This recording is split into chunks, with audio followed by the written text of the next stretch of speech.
Ja, jetzt sollte eigentlich alles richtig sein. Ja. Hm, doch nicht das hier.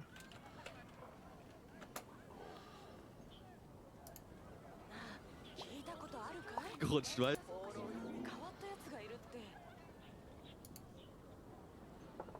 Ähm,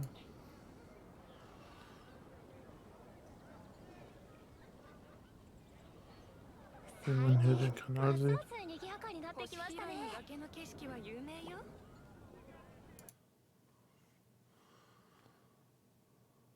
Inception.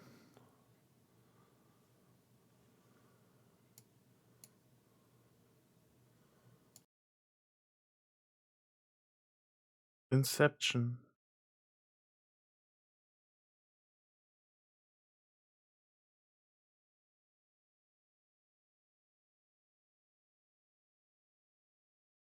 Inception. Gut. Talk.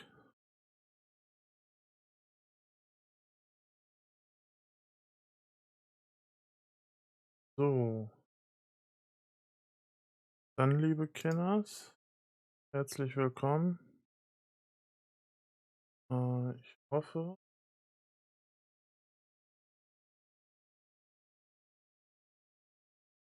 ach, falscher Knopf.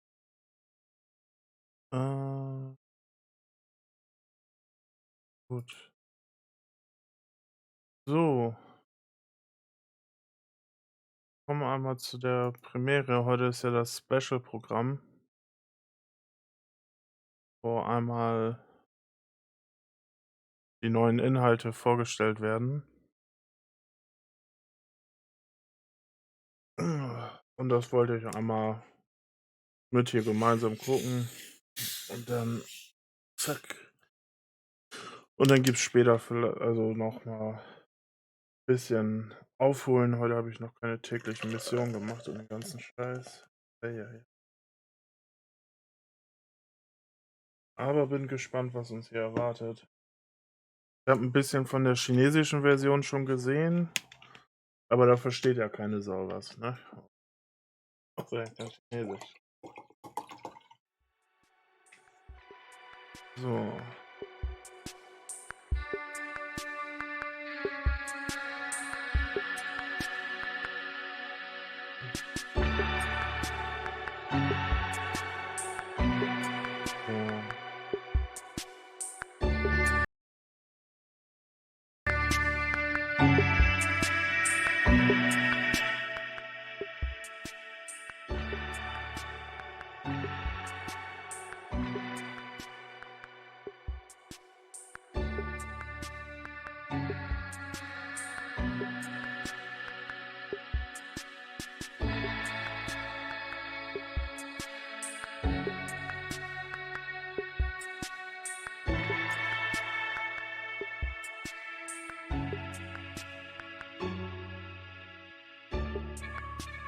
So. Dann sollte jetzt alles klar sein. Das habe ich erstmal auf. Ah.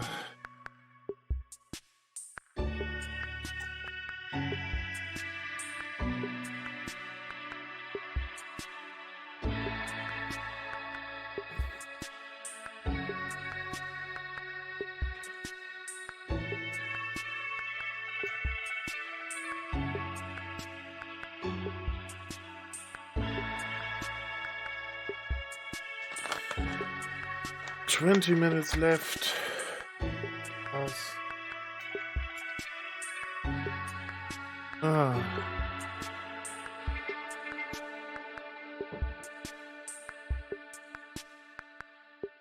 So. Dann geht's los. Bin gespannt. Once upon a time, two twins traveled together throughout the universe. But one day, their path was blocked, and they were separated by an unknown god. Ether! Lumine! And now the two of them are finally reunited in the Genshin Impact version 1.5 special program! Yay! Oh, geil. Diesmal Welcome, beide da. everybody. I'm Zach Aguilar, and I voice the male traveler Ether in Genshin Impact. Hey everyone, I'm Sarah Miller-Cruz, and I voice the female traveler, Lumine. It's so great that we're together for this program, especially since our characters finally had a chance to meet in version 1.4. I know, tell me about it. I'm so glad that they invited me to the show. I've always been super curious about what it's like to do a special program. It always looked like you and Karina were having so much fun in the previous ones. Hey, that's what the special program's all about.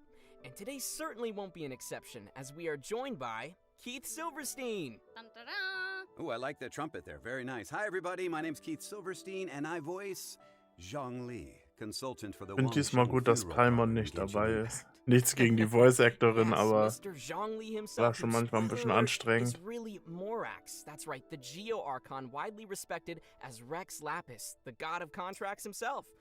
Whew, talk about a list of titles. And that is exactly why I leave the introductions to you, Zach. Honestly, it's so hard to express how much we love your performance in the game, Keith. And by we, I obviously mean myself and a lot of other players. Oh, that's so sweet. Thank you. It is really an Oh honor Mann, sehen die to play a role knuffig that's aus. loved by so many, myself included, of course. And come on, how exciting is this? I'm so excited that I'm doing a version preview with you guys. This is going to be great. Yeah, so why don't we take a quick moment to thank our viewers for joining us today and for their amazing support of Genshin Impact.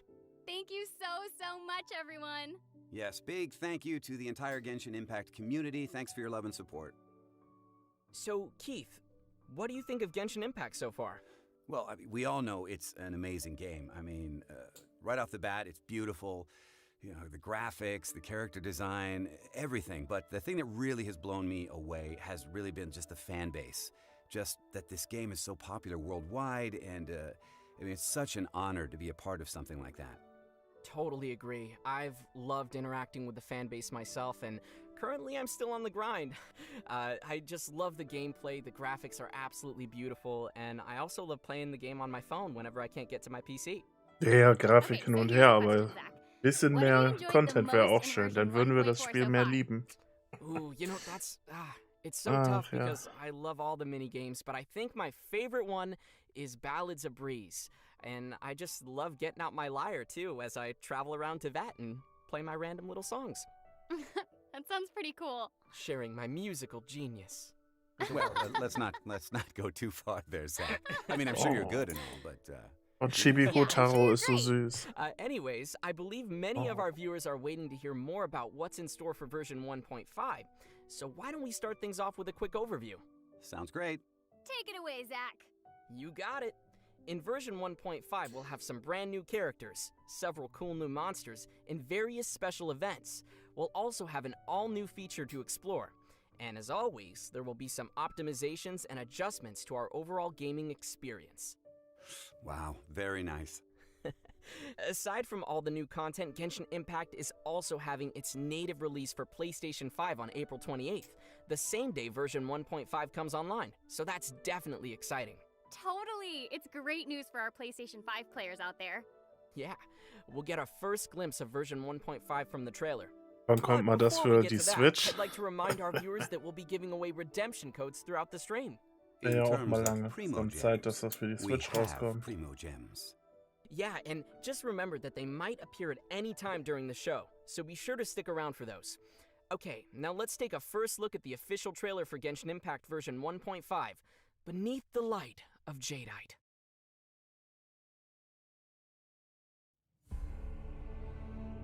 If it is fated, we will meet again.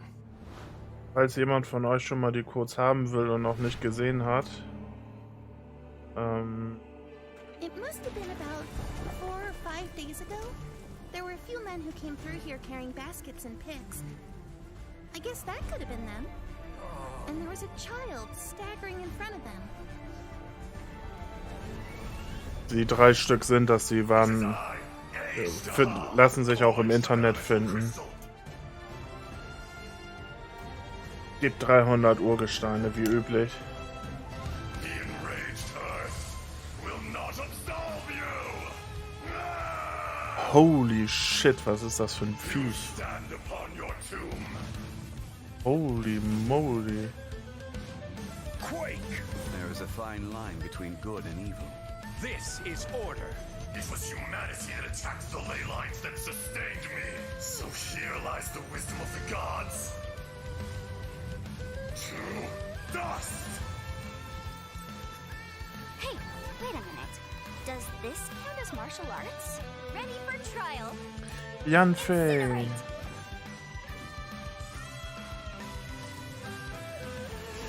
Breath of the flame. Inadmissible evidence. Aber es ist schon interessant, dass sie jetzt so I einen guess I've mastered both the pen and the Pyrokatalysator haben. Bisher hatten wir ja, glaube ich, nur Tell me that if I just Schwert, say it more ne? softly, others may find it easier to forgive Ja. me. But the only reason they think that way is because they've Schwert never und, been branded a Pike da. pariah before. I condemn you. Freeze to the core. Oh, was ist er denn für ein krasser Eye Dude? for an eye.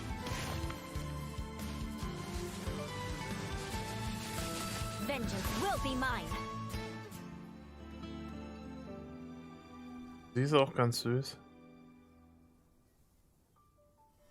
This serenity pot is all yours now. Bob used to know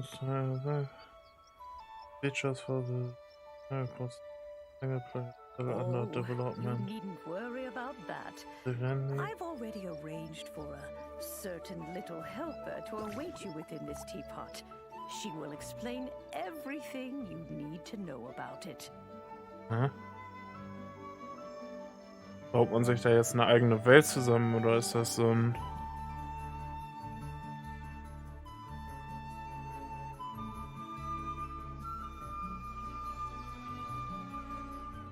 Hm?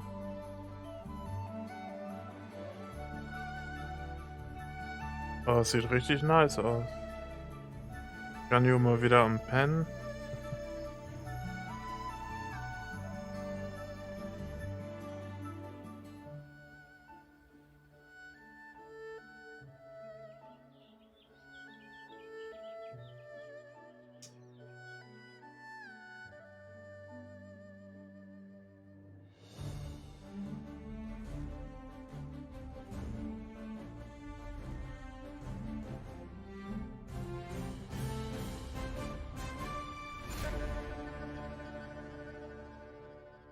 Das ist schon geil. Muss man sagen.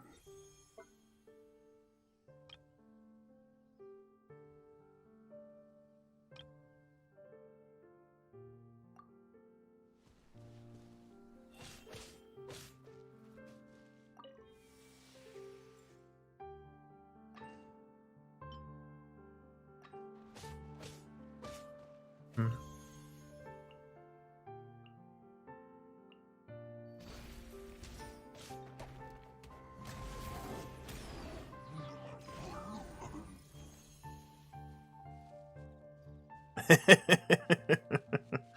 Achso, ich dachte, wir verstecken uns in so einer Kiste jetzt.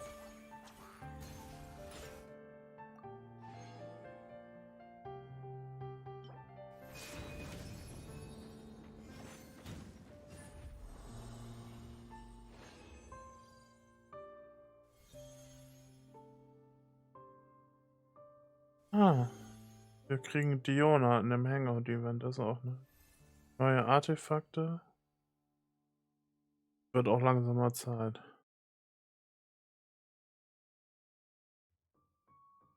Wow, there was a lot going on in that trailer. It looks like Zhongli is gonna have a new storyline here with a super tough looking dragon to fight. So be careful out there, Zach. Hey, I've leveled up a lot since the last version. This dragon's got nothing on me. Yeah, sure, Zach. You really expect us to believe that? Personally, I'm excited for these new characters. They look super cool. Yeah, and that sounds like a solid place to start, so why don't I begin by introducing the new characters first? Sounds good to me.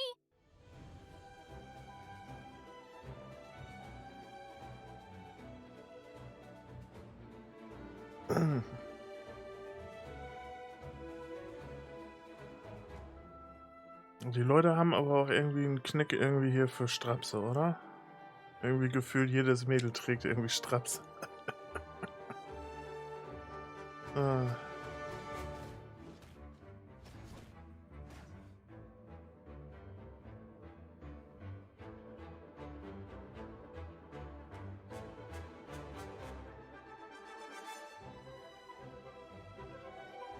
Ah, das sieht. Ihre Attacken sehen aber schon geil aus, diese komischen Schwerter, die dann da auftauchen. You Euler. want to learn some Favonia's blade work? All right then, I'll teach Hattorina. you. Oh yes, I'll teach you all right. Mark my words. Introducing our new playable character, Eula, captain of the Knights of Favonius Reconnaissance Company. Euler She sieht aber carries a echt süß aus. cryovision Also and sehr elegantly schönes wields her frosted Charakterdesign. Yeah, the way she handles her weapon is truly amazing. Like, she even did a cartwheel Die with hätte her ich gerne, wenn sword. sie auf einem No Banner wonder ist. she's called the Spindrift Knight. Yeah, her combat style really stands out. Forget fighting. Her style is more like dancing or gymnastics. Seriously, she doesn't move like other Claymore wielders at all. Her motions are way lighter and more fluid. Oh, sie ist ein Perhaps that's a result of the Claymore-User. training passed Also down through her Zweihänder. aristocratic Das ist bloodline. natürlich scheiße. Oh, she's a descendant of the family that was once overthrown by the Knights of Favonius, right? Mm-hmm, that is correct. Ooh, I'm sensing a complex backstory here. Now the question comes, why would she be serving in the Knights of Favonius? I don't know. For revenge? Maybe. I don't know. Well, yes, and Warum kann die nicht although Eula Einhänder often sein? talks Diese about taking Zweihänder revenge sind on immer others, so she doesn't seem träge. to mean it for real. As strange as it sounds, it's just her own way of expressing care for other people. Let's have a look at her skills, shall we? Yes, please. With her elemental skill, Ice Tide Vortex, Eula slashes swiftly, dealing cryo damage. However, her elemental skill has different effects depending on whether you tap or hold the skill button. Ooh, interesting. Tell us more. Yeah. When tapping the elemental skill, Eula gains a stack of Grimheart by hitting an opponent. Grimheart increases Eula's defense and resistance to interruption. Sounds cool for a Claymore wielder. What will happen if we hold her elemental skill then? I was hoping you would ask that. When the skill is held, Eula consumes the stacks of Grimheart, and surrounding opponents will have their physical resistance and cryo resistance decreased. Now, each stack of Grimheart consumed will be converted into an Ice World brand that deals cryo damage to nearby opponents. Ooh, I'm loving her Grimheart mechanic already. Yeah, Klingt me too. interessant. Eula's Elemental Burst, Glacial Illumination, deals cryo damage to nearby opponents and creates a Lightfall sword that follows her around for a certain duration. When her own normal attacks, Elemental Skill and Elemental Burst deal damage to opponents, they will charge the Lightfall sword until it explodes violently once its duration ends. An explosive icy sword. Wow. That seems almost like a contradiction. I mean, ice that explodes? It's like mixing opposites. Right? But it's somehow fitting for her character, you know? A noble heir who joins the family's arch-enemy, who moves elegantly but causes violent explosions, who manipulates cryo element but is called the Spindrift Knight. She's full of contradictions. Nice, Sarah. That's pretty deep. Thanks. Hey, why don't we take a look at our next new playable character in version 1.5? Sounds good.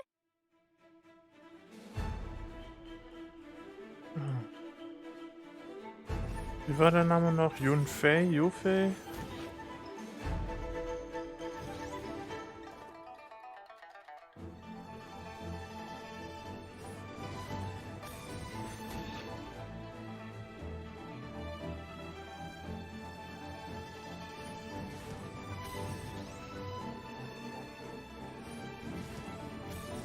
Sie sieht aber auch ganz hübsch aus.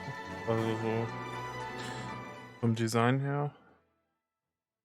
Need a cue for Yanfei. insomnia? Yanfei ist sie. Let me read you the history of the development of Liyue's legal system. None of my friends have ever lasted Aber ich weiß longer nicht, than ob 20 irgendwie minutes. diese The Katalysator-Sache other new playable so character geil in ist. version 1.5 is Yenfei. A Kommt legal auch immer advisor so langsam active in rüber, die Liyue Harbor. Attacken. She's a catalyst wielder and holds a pyrovision. Interestingly enough, she happens to be part illuminated beast. Oh, just like Ganyu. Exactly. So, Oh. are those two sticks on her head her version of horns, or are they more like antlers? Wait, I thought those were her pigtails, no? No. No, Zach, not at all. Oh. No, those are the symbol of her illuminated beast heritage. Okay, so question. Would that mean she knows Rex Lapis then? Or would she be bound by a contract with Morax in some way? You mean like as a legal advisor for the god of contracts? That would be quite the big title, but yeah, something like that? Even Morax doesn't have command of all the illuminated beasts. Yenfei is one of the few that didn't sign a contract with him. Oh, why is that? She was born in a peaceful era. Therefore, there was no need for her to fight in any cruel wars like her predecessors.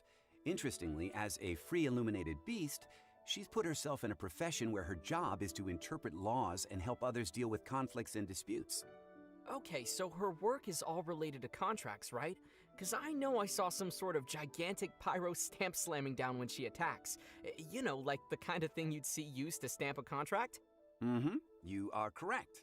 Both her normal attack, her elemental skill signed edict, and her elemental burst done deal grant her scarlet seals, which decrease Yenfei's stamina consumption.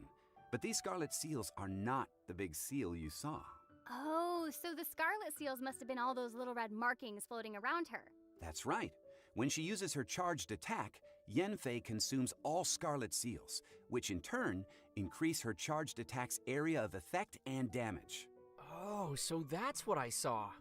It sure was. Oh, one thing I forgot to mention is that Eula and Yenfei have some special connections to one another. What would a night in Mondstadt have to do with a legal advisor in Liyue Harbor? Sounds like a mystery. Yes, indeed. One which the travelers will get to discover on their own. Leave it to me. Rude. Also eine neue Leave Quest. it to us. Oh, yeah, right. Us. Right.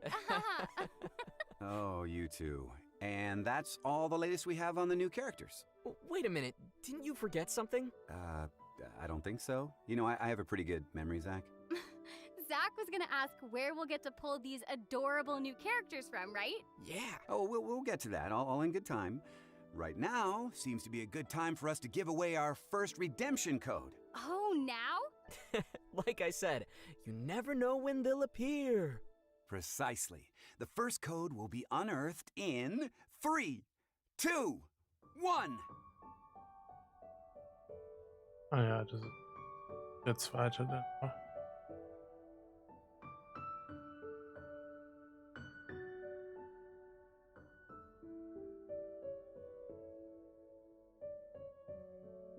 Sehr schönes Fanart.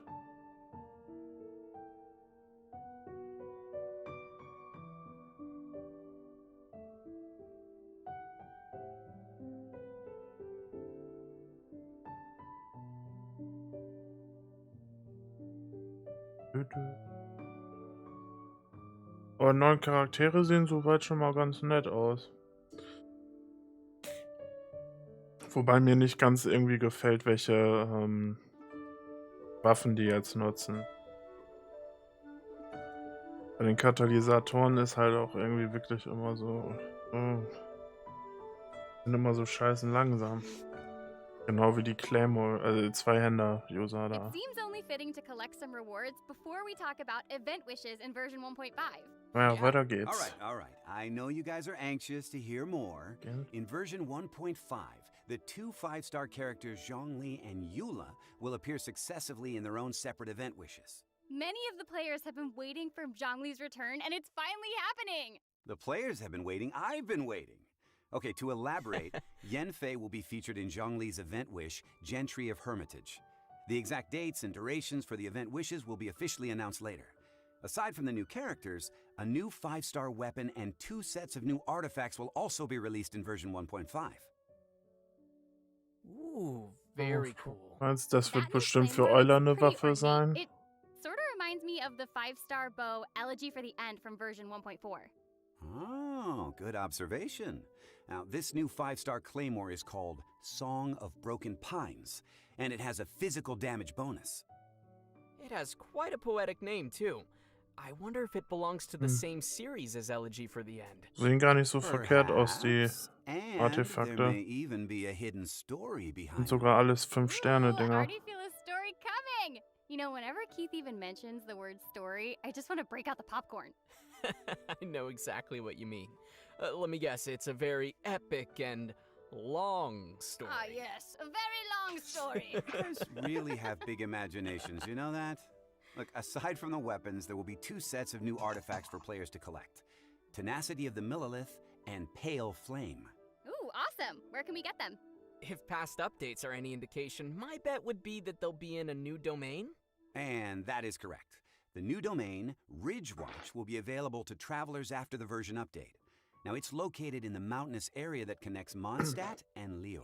Finally, we're getting a teleport Ja. waypoint there. That's always been one of the harder areas for players to Ja, das ist immer super, Yeah, dass man I da bet mal a einen lot of people Teleporter have bekommt. used their portable waypoints to get there.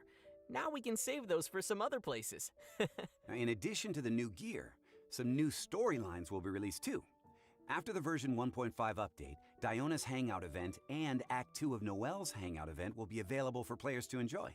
Oh, Act 2 ein with Noelle? zweites, That is so sweet. zweites I Hangout-Event really mit love the Noel? Hangout memory illustrations with Noelle. Machen die daraus Okay, mehrere but Kapitel that's oder not the wie? only Act 2 we're getting in version 1.5. Ooh. Act 2 of Zhongli's story quest will be released in the update as well, followed by Eula's own story quest. Wow, I already can't wait to see more of Zhongli's storyline. Can you tell us more about what's gonna happen, Keith? Well, as you saw in the trailer, the dragon Ajdaha, who seems to have some, let's say, history with Zhongli, will be making an appearance in Zhongli's story quest. Sounds interesting, but who exactly is this Ajdaha? Oh, it was mentioned in the quest about the nameless treasure. Seems like Mr. Zhongli's past is finding its way back to him. Osmanthus wine tastes the same as I remember, and meeting those who share the memory leaves an indescribable feeling. Sarah, look, it's him! It is! You guys. Okay, in a word, Ajdaha is going to play an important role in Zhongli's story quest, and the disturbance it causes will also pose a serious threat to Liyue. Furthermore, this dragon will become a weekly boss, so let's take a closer look at it in battle.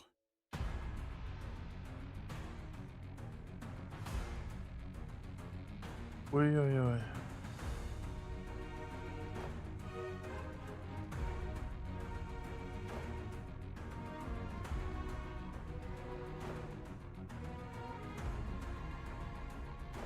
Das ist aber ein gewaltiges Teil.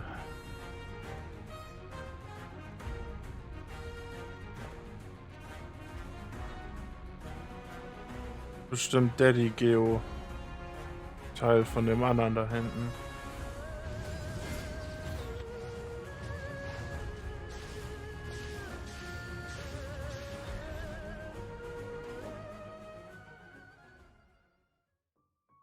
All right then. I don't know. It actually looks kind of cute. Uh-oh, Sarah wants a new pet now. Yeah, kind of cute, like it's gonna rip off my head. No, I mean it's got that little cute smirk happening. I think it's kind of cute, Oh, that's true. right? And it's got those branches on its tail. And remember this place?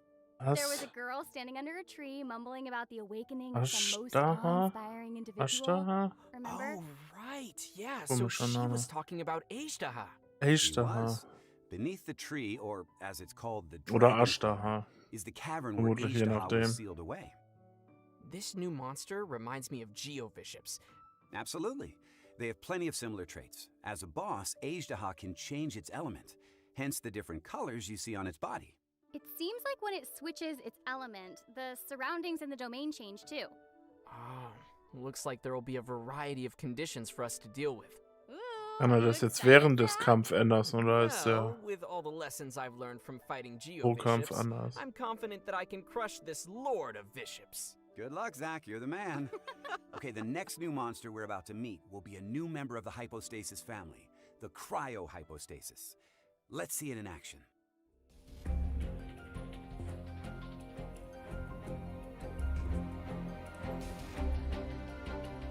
Hm?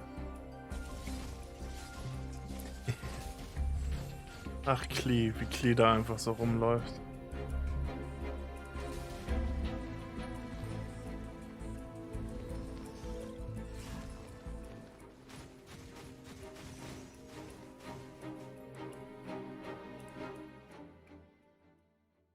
When the cryohypostasis reaches low HP, it enters a shield to protect itself and recover from the damage. In the meanwhile, it attacks its enemies. Which means us. Huh, but it seems like we'll never be able to finish it off if we can't break the shield. So, how can we take its shield down? Oh, I know the answer to this one. Travelers will need to figure it out on their own in version 1.5. Okay, And toll. with that, the apprentice has become the master. Yes, you are getting the idea. And there's one other new enemy we're going to see in version 1.5. Perhaps you two remember the Abyss Herald we encountered in version 1.4? Oh, you mean that gigantic blue dude that works for me?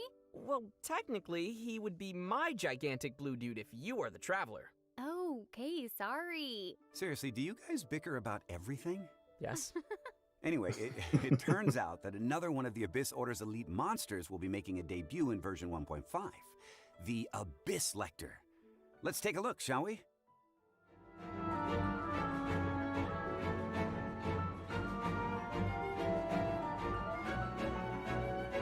Aha. Das ist ein Elektro-Dude dann. Der andere war ja, glaube ich, eher so ein Wasserdude gewesen.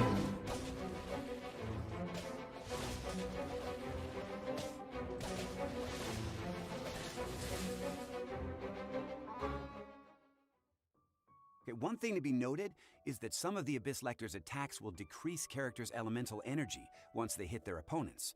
So be sure to dodge those. If only it was that easy. Yeah.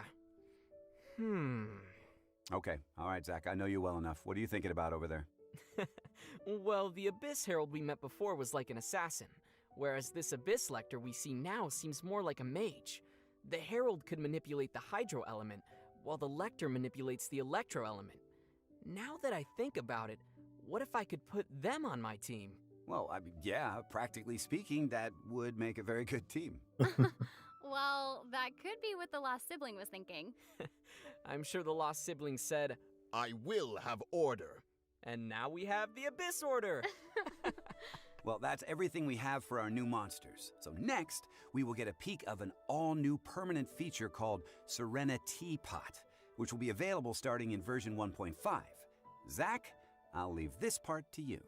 Got it. After we helped the city get through its crisis, the Adepti of Liyue have taken note of our hard work. Knowing we are outlanders who often camp out in the wilds, they decided to give us a Serena Teapot as a gift. Camping in the wilds? Zach, we never camp. Yeah, we just keep adventuring through the night. Yeah. Serena Teapot. I like the name. So, is this Serena Teapot sort of like Madame Ping's magical teapot? Yeah, it's what's known as a realm within. Ooh, it sounds exciting. That was really nice of them. I hope it wasn't too difficult to make. Well, the Adepti of Liyue are mighty illuminated beings with great power. Creating a realm within is nothing but creating a little trinket for them. Keith, you sound so cool. You sound cool. Oh, thanks. Let's take a closer look inside this so-called teapot. For starters, there are 3 different realm layouts for us to choose from: Floating Abode, Emerald Peak, and Cool Isle. Wow, so this is what the Adepti would consider just a trinket? Inside the realm, you'll find Tubby, a teapot spirit who manages all the general affairs in the realm within. Oh, just like a butler. Oh my gosh, Tubby is so round and cute! I love it! And it plays an important role in our realm, too.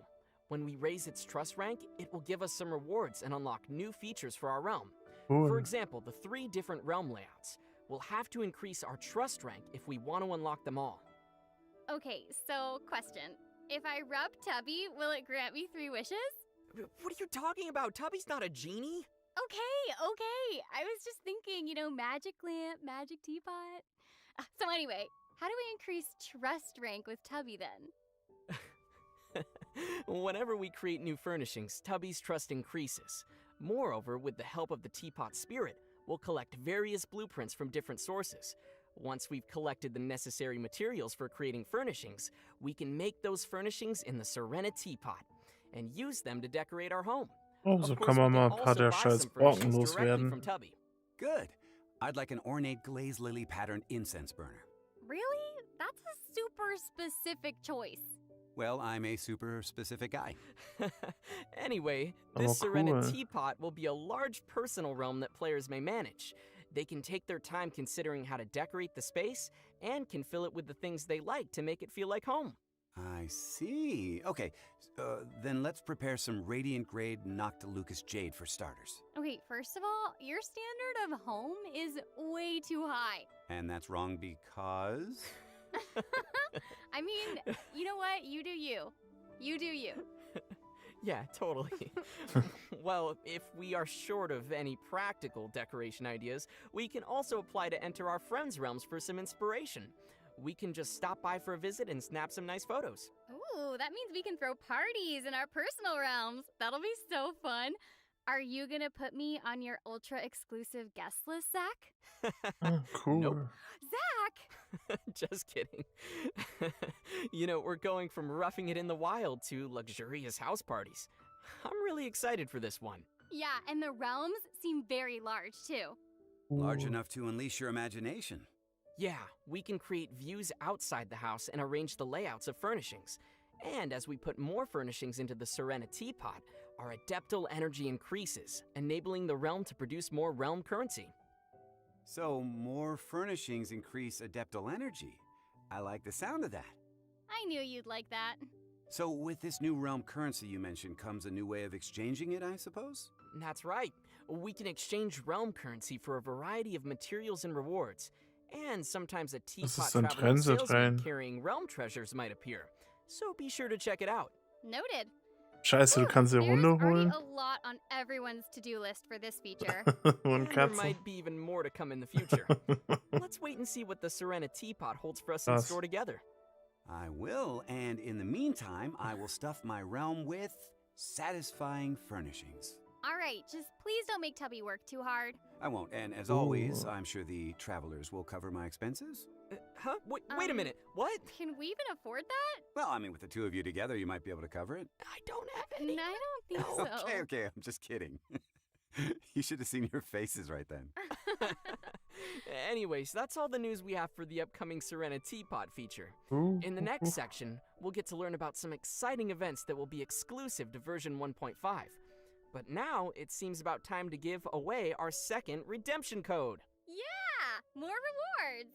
Practically speaking, the faster you act, the better.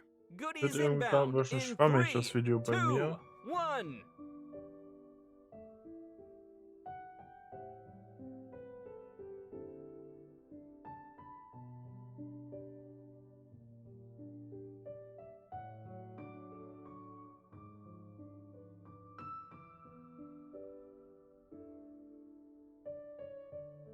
Redempt.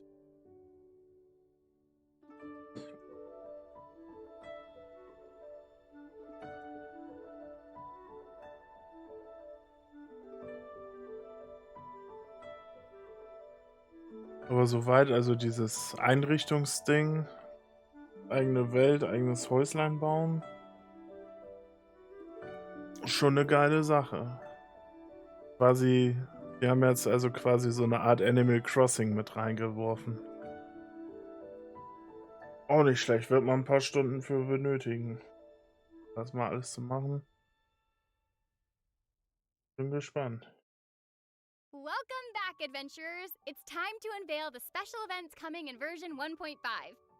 Yes, I'm ready. Oh, die Events. Okay, so first on the list is an event called Energy Amplifier Initiation. In this event, a Sumeru researcher will ask us to gather Irminsul fruit fragments. For a time, we'll be entrusted with a mysterious ancient relic, the Energy Amplifier. With this relic, we can unleash the power of the fragments we collect. During the event, this Energy Amplifier will grant us some effects in combat. So it really is literally amplifying our abilities. Speaking of ancient relics, I feel like Mr. Zhongli would know something about that. Mm-hmm. What are you looking at me for? You know I'm not really Zhongli, right? Oh, But I do happen to have some insight on the energy amplifier. For one, there are variations of how you can configure the fragments into the energy amplifier. One variable, motive force, affects how many fragments one can configure. The higher the sum of your character's levels, the higher motive force you can provide to the energy amplifier. With higher motive force, players will be able to equip more high-quality fragments to strengthen their team. what if I don't have enough characters at higher levels? As always, Zach, Ooh. that's where your friends come in. You can borrow up to 3 characters from your friends to increase your motive force. You got that, Zach? Oh, friends. Yeah, got it. So the question then is, how do we gather all the fragments? There are plenty of fragments spread all over the map. We'll search for the fragments in places of interest throughout the open world. But it won't be easy to get treasures as powerful as Irminsul fruit fragments. Now, players will have to get rid of any trouble circling around the fragments before they're able to collect them. Ah, that makes sense. Oh, es gibt And we'll Mora. also be able to enter something called a Twisted Realm in the later phase of the event. Twisted Realm? Sounds like a teapot gone wrong. Holy shit. Not exactly. There are 4 domains in the Twisted Realm, and each has different Das bizarre ist auch twists. ein We'll be able to select the Abyss difficulty and Herald wieder conditions da. for the domains we enter, just as in the previous Hypostatic Symphony event. Of course, higher difficulties will grant better rewards. Okay, so this'll be one for players who are looking for some serious challenges. And I should mention that a contract with Diona, the bartender of Mondstadt, will be one of the various rewards from the event shop. Cool. It sounds like we can add her to our team by participating in all kinds of activities from the event. That's right. Go get her! Diona. Our next event to introduce is called Battlefront, Misty Dungeon. Huh? This sounds like a completely different kind of game. In this event, there will be 6 themed trials for us to complete, and we'll only be able to use characters from a set pool of trial characters from the event. Throughout the trials, our team will not form any elemental resonance, and food and potions in our inventory will also not be accessible. Now that sounds tough. But tough. before each trial, we can preview the monsters we'll be encountering, along with some corresponding tips and tasks. So it is possible for us to choose characters that fit the conditions before we start. Hm. Nice, right? Yeah, that's a relief. Whew. So, what do we need to do to pass these trials? In each trial, players need to activate all 3 of the ancient runes within the time limit to gain access to the final challenge. There are benediction mechanics with the trials, which allow players to obtain certain bonus effects and make it easier to complete the trials. At the same time, Also, there are das sieht also schon some automated weapons systems recht that will detect herausfordernd and aus. attack any intruders. Players will need to use the appropriate reactions Ein to bisschen temporarily disable zeitintensiv. these devices. We're definitely gonna have to use our heads to get the right strategies. Totally, and with rewards like Primo Gems, Mora, and other materials awaiting, it'll definitely be worth a shot. Urgesteine sind Gems? immer wert. Oh, I'm in. Our next event is called Mimi Tomo. Sounds Hilichurlian? You nailed it. This event is about a certain unusual hilly churl we might encounter in various locations. I see. The one that throws Primo Gems at players, right? Okay, to viewers who are searching for where you can find this unusual hilly churl right now, just know you can't actually use the Primo Gems it throws at you. Lately, this unusual hilly churl has been stirring up trouble on the merchant routes. It's time for us to teach it a lesson. But this Hilichurl is not an easy one to trace. So we'll need to borrow some help from an expert. Perhaps you remember the Hilichurlian expert Ella Musk? Yeah, you mean that little Tante. girl in the library? So it's time for her to teach us a lesson. Yeah, we'll be utilizing the handy handbook of Hilichurlian from her to communicate with other Hilichurls for intel on the whereabouts of this unusual Hilichurl. That seems like fun, but I'm not sure I can memorize that much Hilichurlian. You can write it down, Zach. Or you can take a screenshot. Oh, yeah, screenshot. Now that's good advice. The Mita only Muvu question now Lava. is, how reliable is this handy handbook of Hilichurlian? After all, it has a disclaimer on its title page saying it cannot be held responsible for any consequences of its use. Wait, so you're saying it could potentially do more harm than good? If that's the case, we'll have to persuade the Hilichurls by physical means. Ooh, now that's what I'm talking about. Right. It could be quite persuasive that way. That wouldn't be persuasion! Wait, now I'm confused. We're talking about bribing them with some apples or something, right? Like that type of persuasion? Oh, apples. Yeah, apples. And now you're making me feel like I'm a bad person. Anyway, players Ah, da will kann man gain ein some paar furnishing Garnituren für die Welt blueprints, Primo Gems, sammeln. and other rewards from the event, so be sure not to miss out on this one. Our next event is simply called Wind Trace. Personally, I'd like to call it Hide and Seek. All right, sounds fun. And in case you're wondering, wind trace actually originates from when ancient nobles were hunting for rebels in Mondstadt. Okay. Now things are starting to sound a little bit scary. No worries, Zach. Today it's transcended from its dark history, passing down only the names of the two sides, Hunter and Rebels. Oh, so what does a round of wind trace look like? I'm glad you asked, Zach. Players will be playing in contested zones. They will be allocated one of the two sides, the Hunter or the Rebels. The Rebels hide Das and the sieht so Hunter lustig seeks. aus. But there's more to it than just that. The Rebels can use their windward arts to disguise themselves, place bait, or temporarily enter a hidden state. All right. Sounds interesting. How about the Hunter? What can they do? The Hunter can use various arts to detect the location of the Rebels and disable their tricks and disguises. So, the two sides are really going at it then.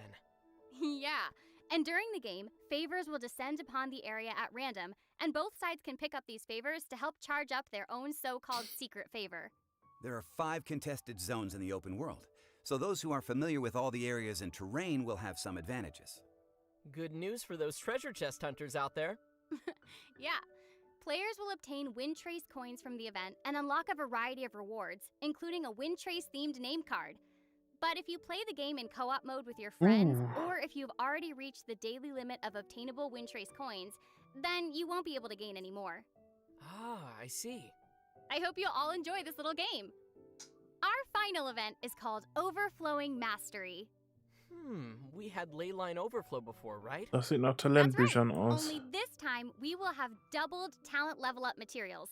Oh, During the event, cool. we will have 3 chances daily to collect double rewards using original resin from selected domains of mastery.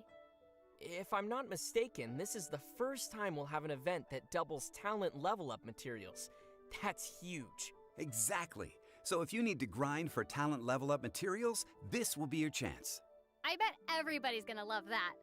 All right, that's about all we have for the special events in version 1.5. As always, the last part of our version previews will be regarding new optimizations and adjustments coming to the game. Keith, would you like to explain the coming changes for version 1.5 to our viewers? Sure thing. Starting from version 1.5, the cost of original resin to claim rewards for the first 3 weekly bosses will be reduced from 60 to 30. Okay, that's half the cost. Yeah, and we'll have a total of 4 weekly bosses, so that means we'll be able to claim rewards from all the weekly bosses using a single day's resin.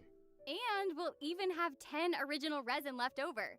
Ah, check you out, Sarah. Aha. Yeah.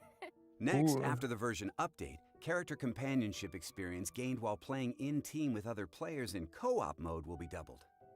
So, if we want to accelerate our friendship with some characters and learn more about their stories, we can defeat bosses or clear domains with other players in co-op mode. Oh yes, no need to remind me on the importance of friends again. Sorry, Zach. Need some more Ah, nee, rose. das ist aber cool. The third optimization will be about mailing alerts for when events are ending. After the version update, Genshin Impact will send mail alerts to players before any limited time events end. Yeah, considering all the unique gameplay and loads of rewards from those limited time events, it would be a pity to miss them. Definitely. For players who are too busy to check the end time of each event, the mail alert will for sure come in handy. Yeah, absolutely. Our last optimization, coming in version 1.5, will be about slimming down the game's overall size. Oh, that sounds kind of cool. With this optimization, players can manage the voiceover files they've installed. If you no longer want to keep the audio files for a certain language, you can delete Wer the würde sowas corresponding machen? voiceover files manually. And Pfui, that audio pack will not update in future version updates. pfui, wer würde sowas I machen? imagine that could save quite a bit of space. I know audio files can be massive.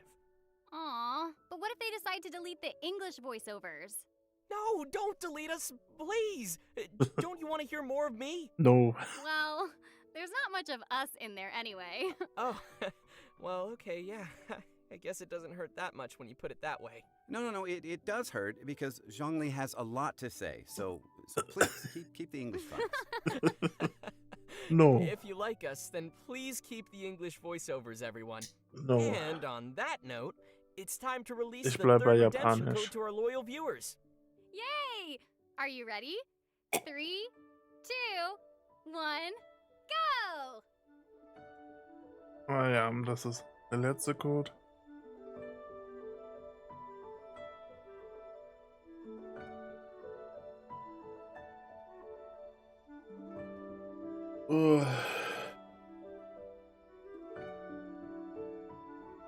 Ich hoffe, die 3 Codes sind im Chat auch noch zu lesen, falls jemand reingeschaut hat.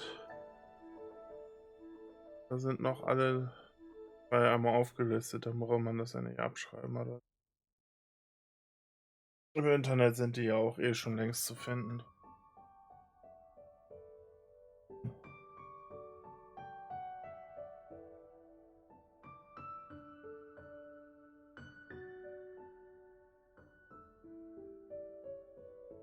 Oh.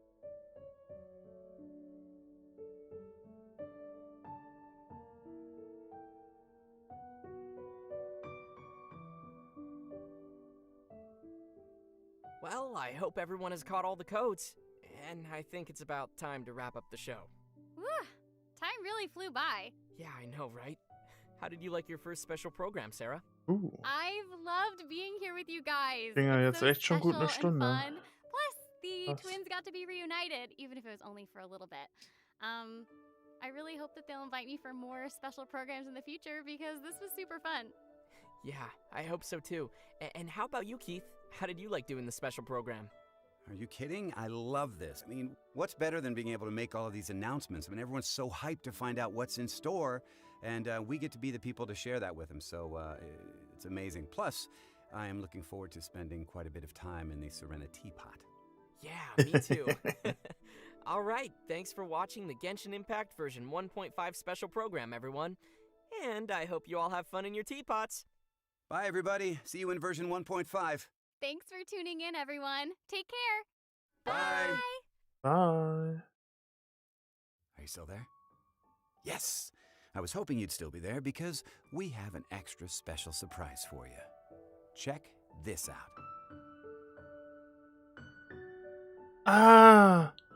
Ein erster Blick von Inazuma.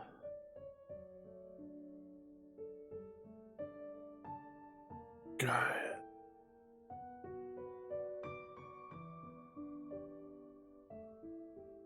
Das sieht ja geil aus. Sogar so ein schwebendes Teil. Und da haben wir richtig schöne japanische Architektur. Richtig schön.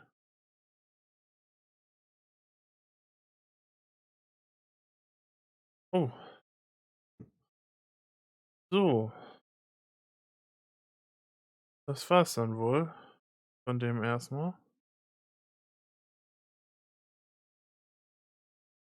Oh, sieh an. Da haben die das auch sogar hier hinkopiert. Ja. Ist doch. Oh mein Gott, was ist das denn? Achso, das ist die Flipflop. Ja. Dann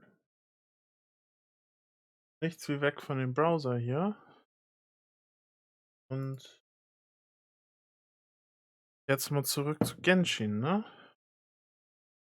So, wir müssen den Ton nochmal anmachen. So. Und dann sollte das mit Genshin jetzt mal weitergehen. Ui. So, als erstes einmal zu diesem Dude hier.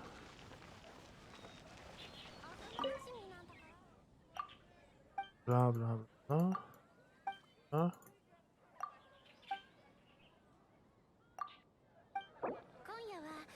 So. Ja, da habe ich genug von.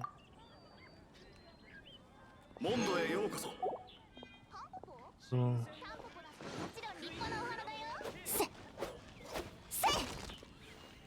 Was steht mit der Meldung? So,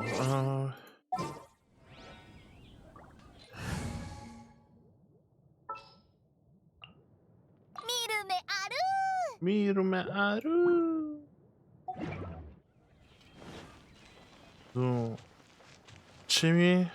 Der gute alte Timmy hat ein Problem.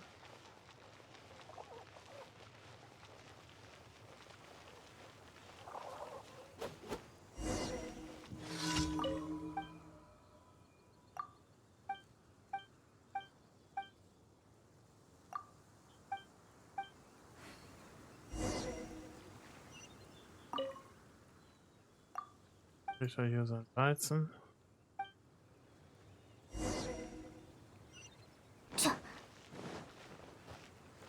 Müssen wir wieder mal Enten füttern. Beste Aufgabe für einen Abenteurer wie uns.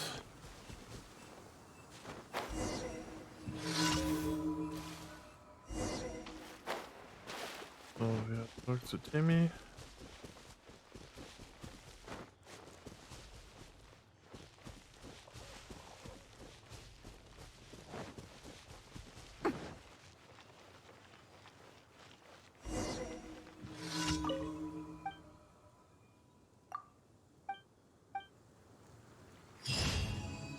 So, der Auftrag ist abgeschlossen.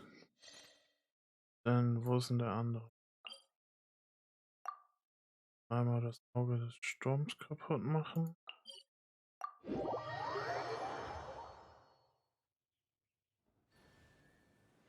Achso, hier habe ich jetzt eigentlich hier 125. Große?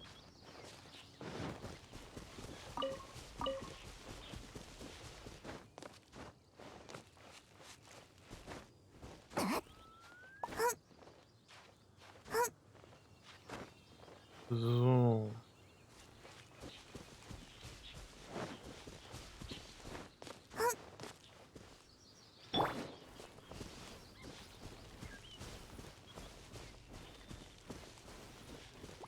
Ganz da oben schon wieder?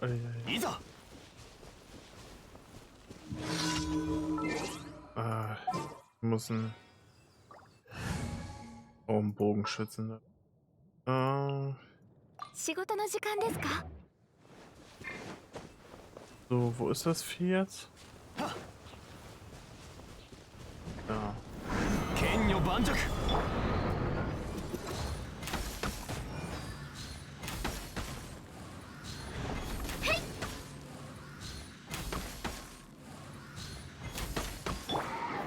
剣女盤石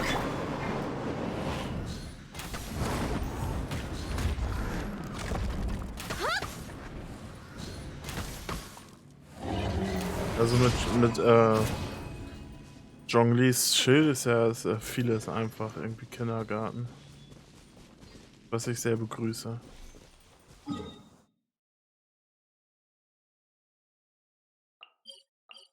So, da gibt es einmal Monsters kaputt zu machen.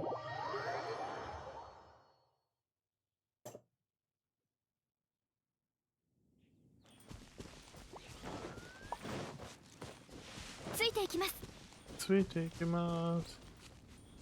Da sind die. Ups. Einmal hoch.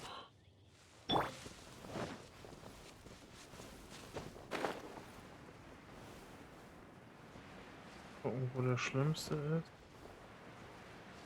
Einmal den Wassermonster hier. 難攻不落いざ天道ここにあり隙あり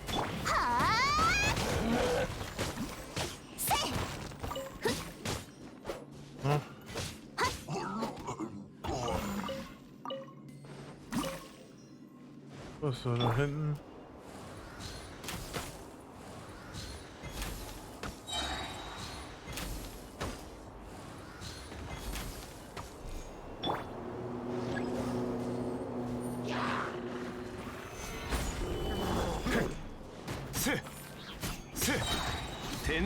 Mal weg.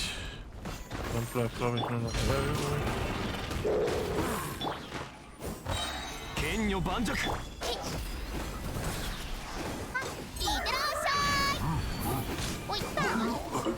Und weg mit dem Opa.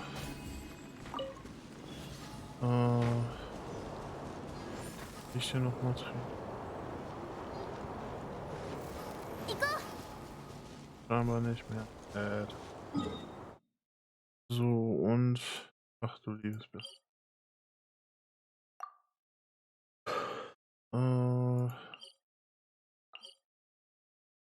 Von hier aus.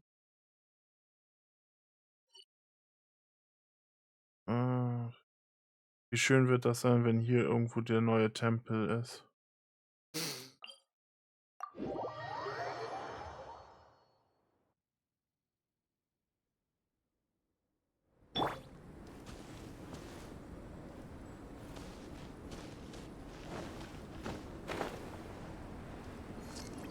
Und es wird cold.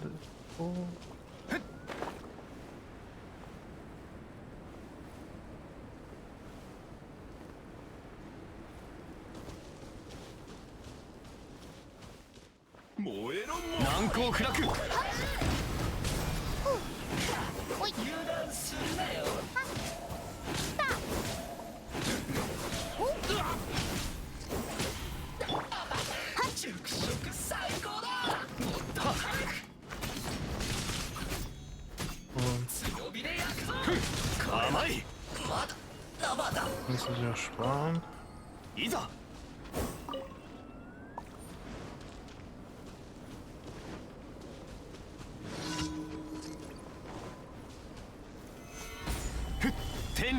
Und einmal Daudabu.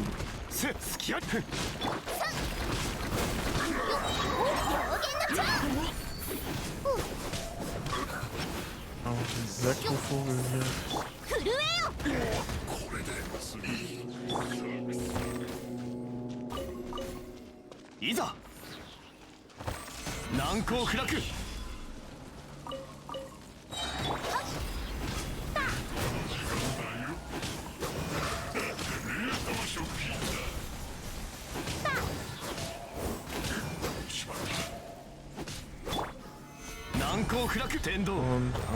weiter von drauf. So. Das waren jetzt, glaube ich, alle Missionen für heute.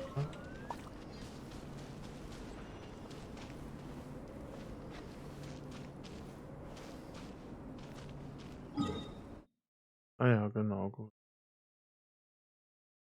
Ach, ich kann Drachen gerade gar nicht ausstehen. So ein sehr unschöner Ort.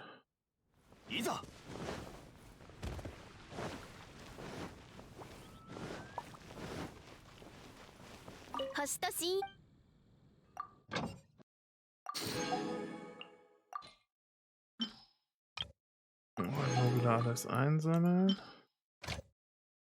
Und das ist immer scheiße, wenn man morgens nicht dazu kommt.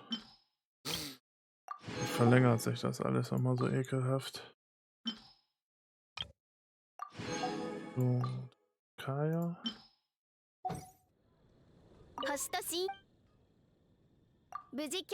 Täglichen Belohnung einmal abholen. Und hier hatte ich noch was.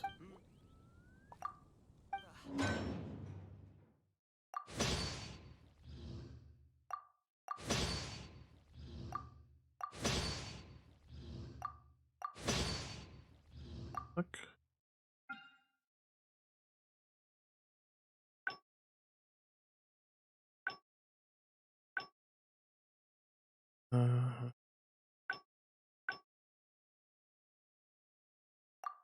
Ich mache jetzt einfach mal die, dann kann man das ja wenigstens mal aufbrauchen.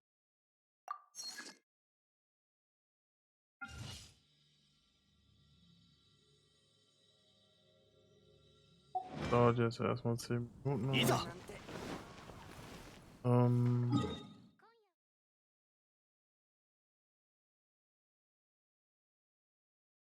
Derzeit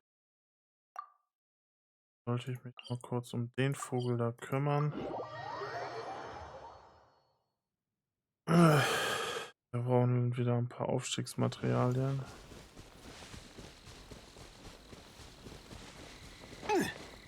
Oh. Kann man sogar was abbauen. Sehr schön.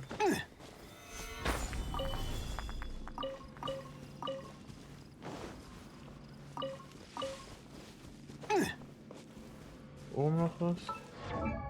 Nein. Ah.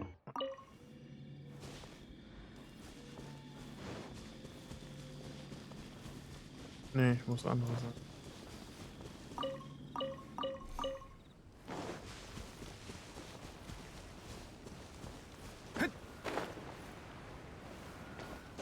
zerstören wir mal die nächtliche.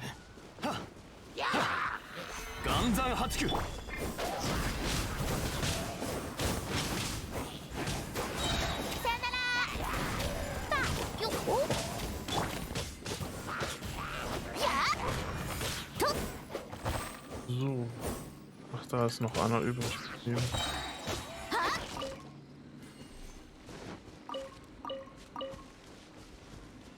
Und einmal das aufheben.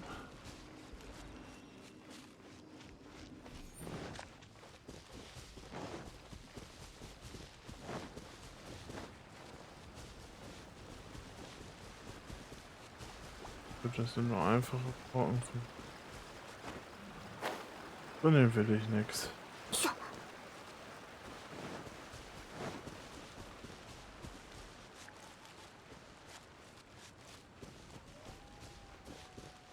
So, da hinten ist ein kleines Pflänzlein, das nehme ich nochmal mit.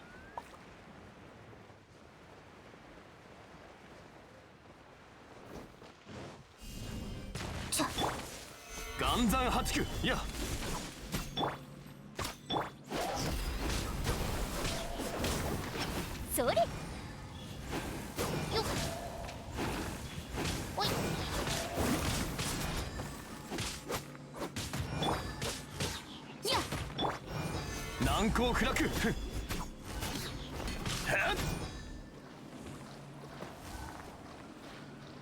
Hm? Ach so, das hat er da liegen gelassen.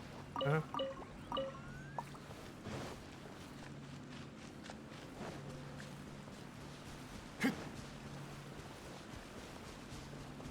Ein paar Walbeeren.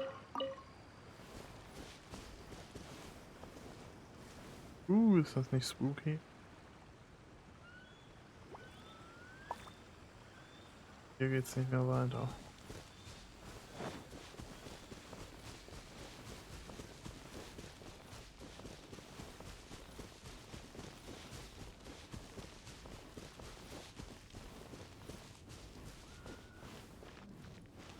Schubidu.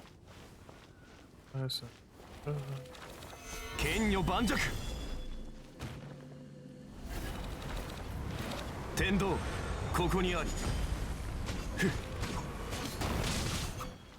はっ。震えよ。せ。 Einmal wieder Schild anmachen.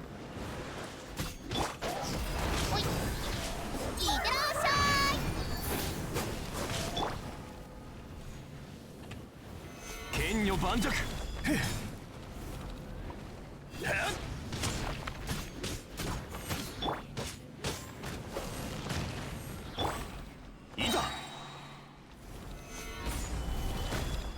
Tendo Banshou. Se.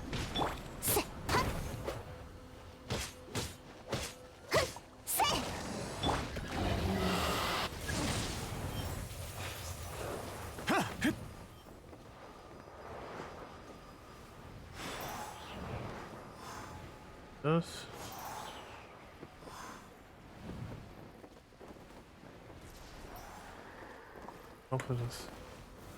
Ich hoffe, das habe ich noch gefangen gehabt jetzt.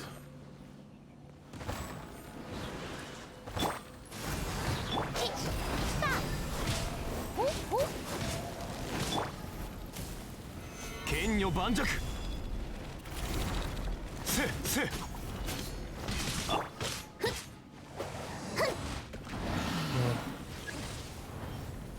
Habe ich den einen doch nicht erwischt.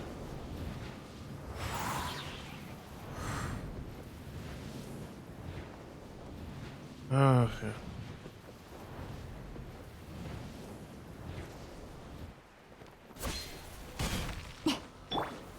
Kenyo Banjak, Iza.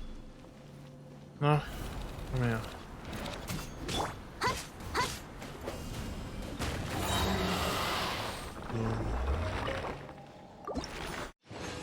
Was haben wir denn jetzt hübsch? Naja.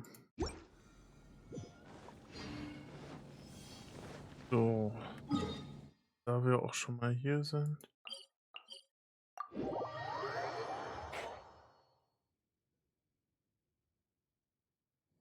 Auf zu den Eisvieh.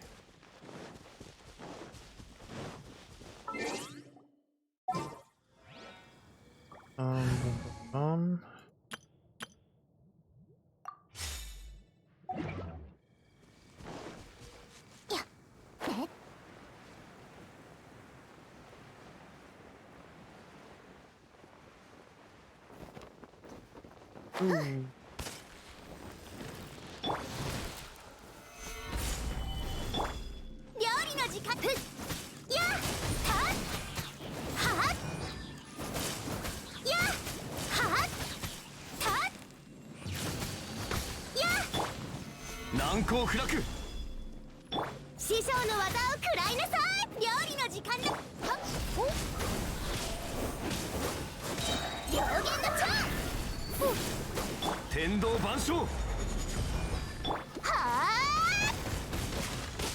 Ups.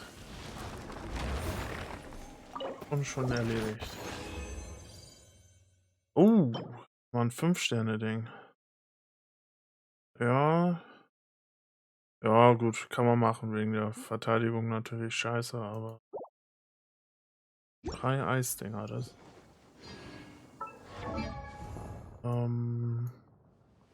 Wir haben ja jetzt nur noch Rosaria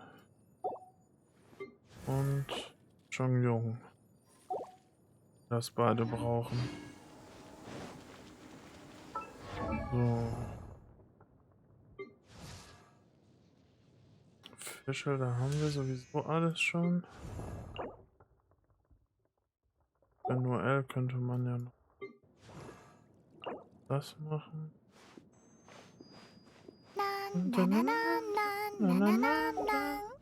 Kira? So, die 12. Ja auch. Braucht noch 2. Wie weit kann man sie eigentlich? Da 3. Aber reicht. Und bam, bam, bam, bam.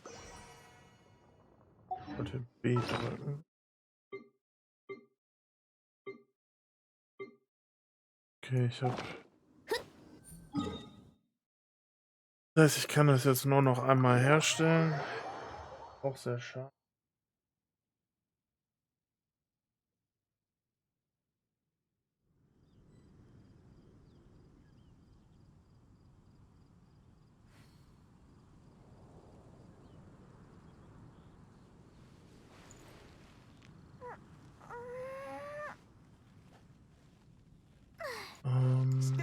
Einmal herstellen.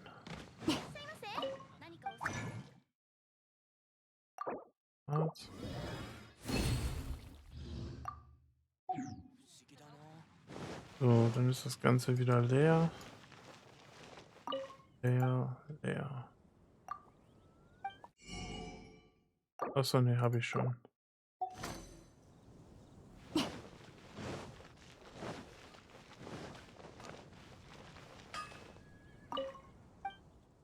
So, was kann ich hier abholen?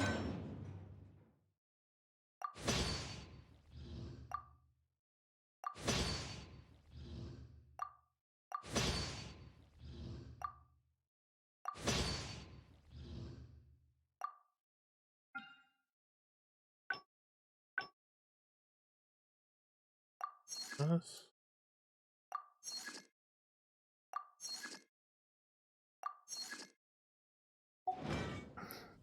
So, dann sagen wir mal, wo Adern sind hier.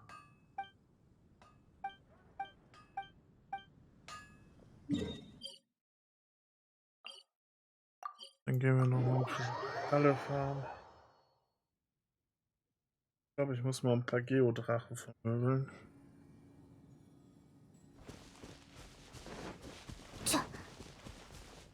Alles unten rum.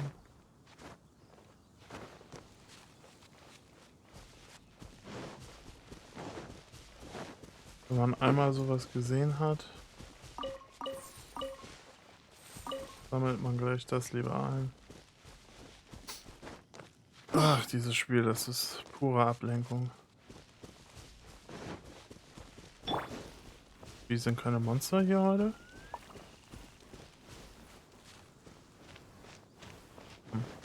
Aus.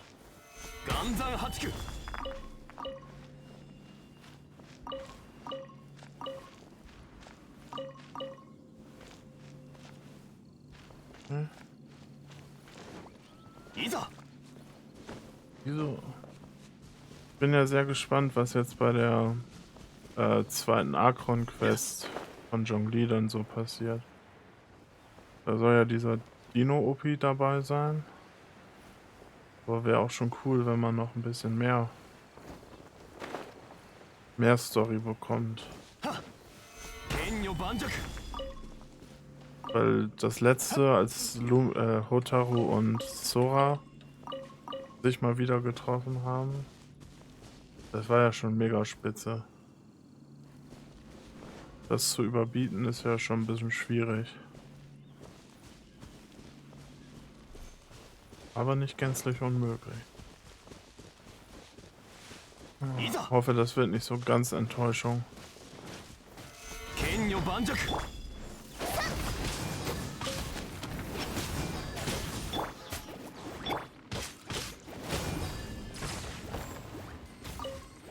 Ja, slimy.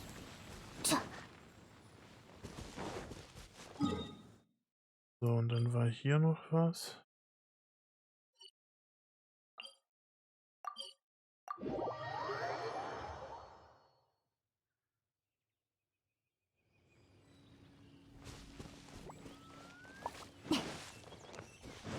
So, hier ist wieder Lampenkraut. Nein. Nicht klettern. Ah ja, stimmt.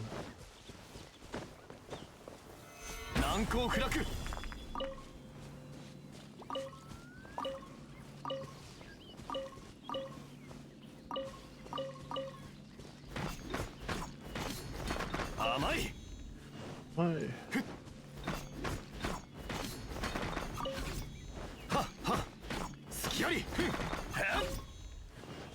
So. Stimmt.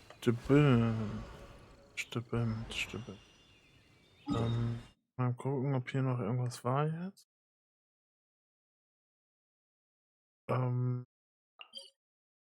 Gut, da sind die Hörner gerade im Angebot. Hier sind die Kugeln im Angebot.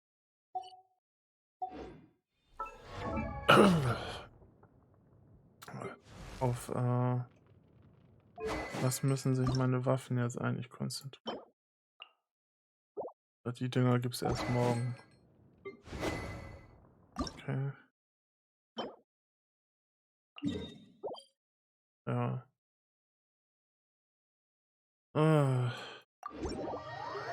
Ich mag diesen Siziliengarten. Der ist immer so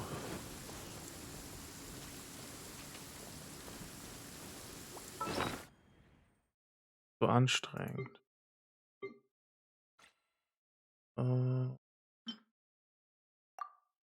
Das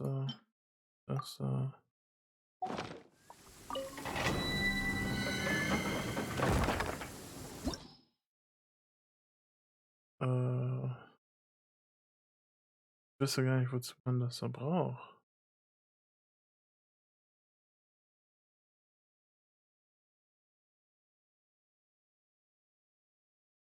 Spektrum.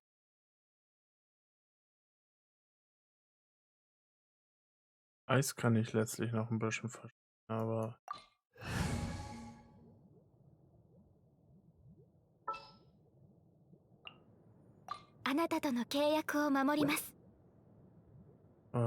starte ich einmal. Ich vergesse auch irgendwie immer wieder, wie die Konstellation in diesen Tempeln ist.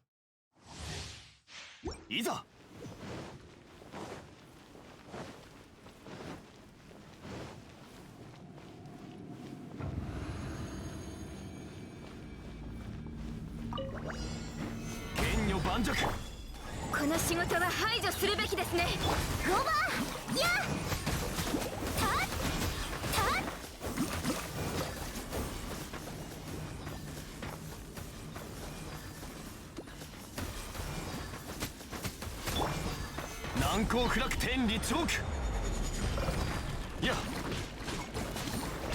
ふっはっはっやっ相関化粧はっ料理の時間だよ Ach, scheiße.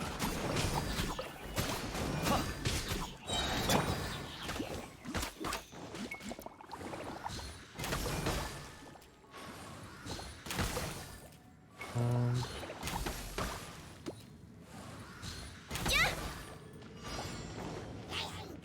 ついていきます相関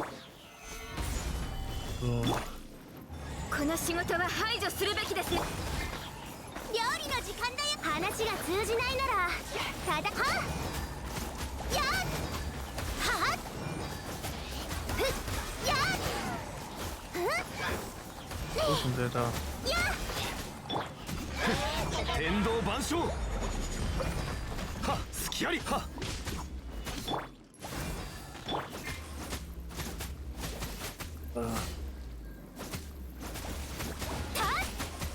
やっ5番ふっさ剣女盤石はっせ震えよ Ach, das ist penetrant. So, was gibt der Trio uns hier?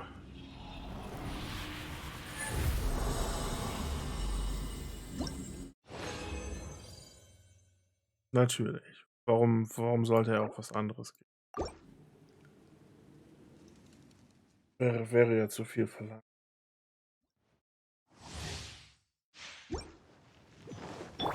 So.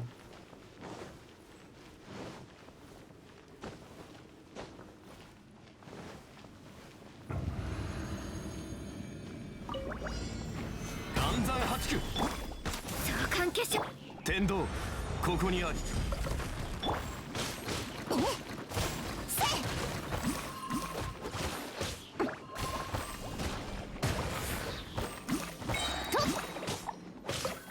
Das.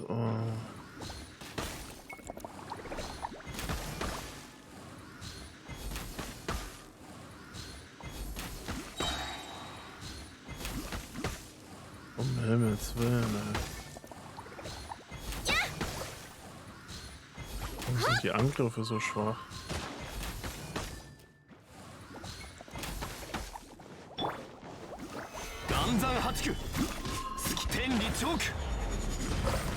Ja, se. Oh. 話が通じないならこの仕事は排除するべきですね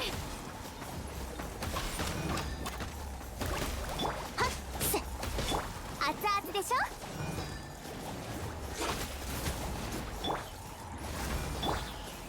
難攻不落せ天理チョークせいざやや Der kleine Vogel ist schon mal weg. Ja.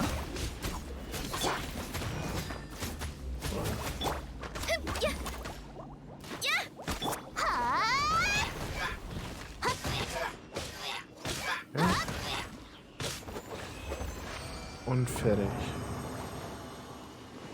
Ich hoffe, dass er jetzt für unser letztes Ding mal was Hübsches rausgibt.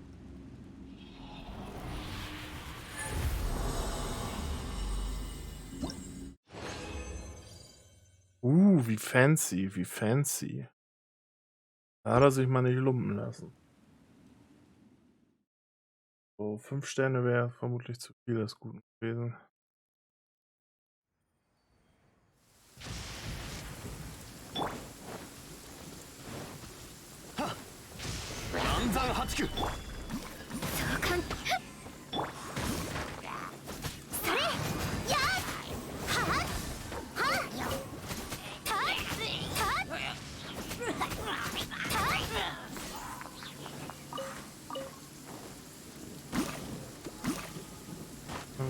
Das.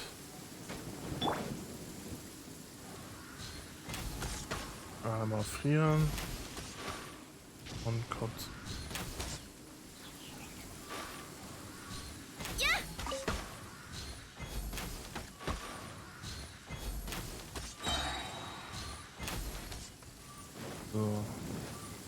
Nasses Wetter ist auch immer wieder schön.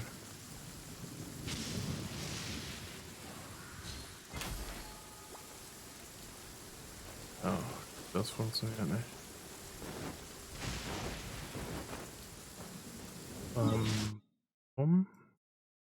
Einmal zurück nach Mondstadt. Mal gucken, ob sich irgendwas basteln lässt. Weil wäre ja schon richtig Pork, wenn man Yukis Schwert da so ein bisschen hochjuckeln könnte. Oh, es ist ja auch schon 18 Uhr, ne? Müssen wir ja mal eben. Schubidu.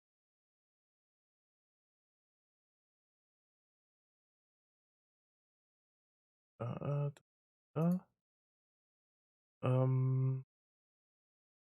Einmal hier hin. Yeah. 5 Fine Enhancement Ohre. Geil, ey. Also Mihoyo, die lassen sich nicht lumpen. Die lassen sich nicht lumpen. So. Wie viel brauchst du jetzt? Jetzt hier rein? 2 von denen. Also 2. Die fehlen noch und 2 von den Ärmchen, ne?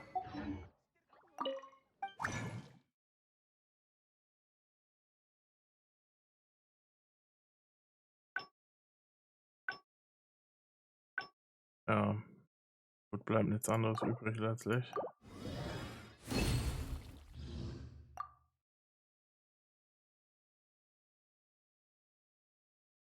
Ähm.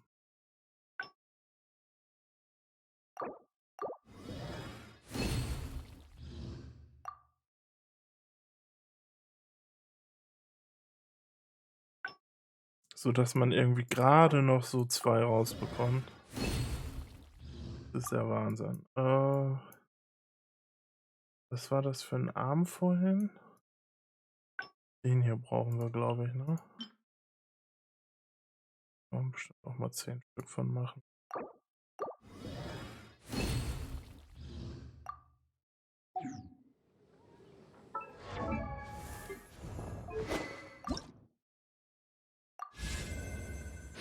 Oh, oh.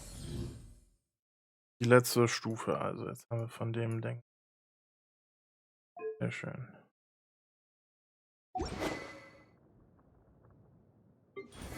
So, was war bei ihrem Bogen los? Ah, es ist auch wieder Sonntag erst.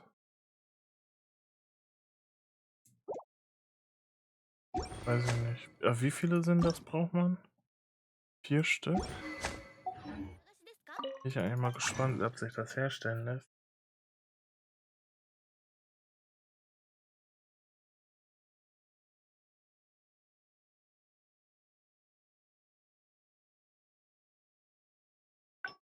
Ja, gut, das lässt sich schon mal gar nicht herstellen. Ich bin gleich wieder da. Zack.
So, wieder da. Gut, das Zeug habe ich nicht.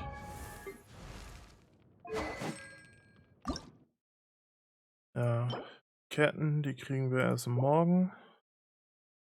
Da werde ich dann versuchen, was reinzubuddern.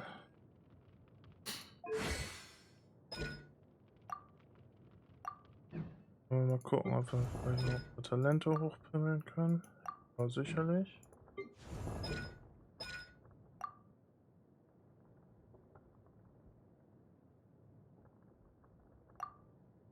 Oh. Ja, die Talente sind alle irgendwie scheinbar sehr günstig heute. Holy.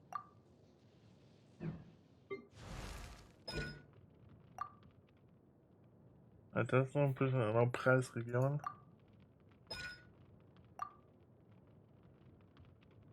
Da bräuchte man noch 4.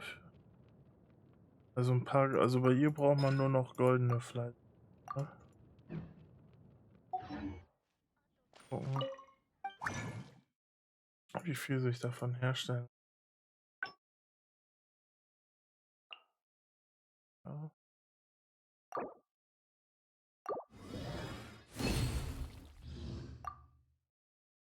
Einmal das.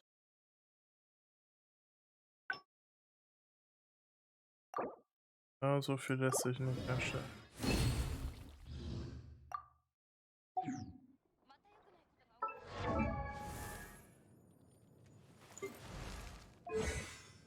Oh. Müsste man sich entscheiden, ne? Was ist jetzt gerade besser?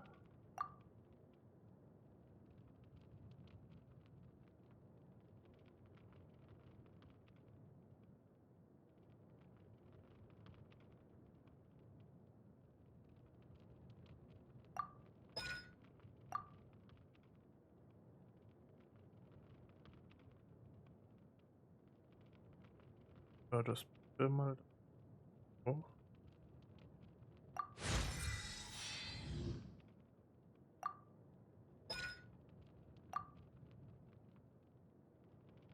Brauchen wir nochmal ein bisschen für. Ja, ganz viele Bücher.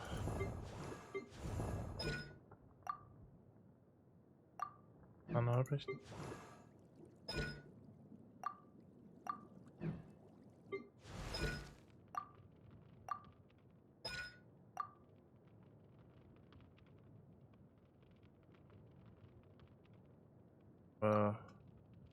Braucht man bei dem nicht.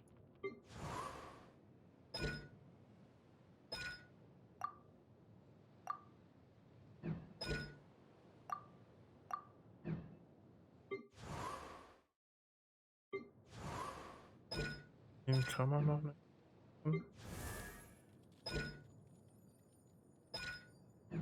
Ja.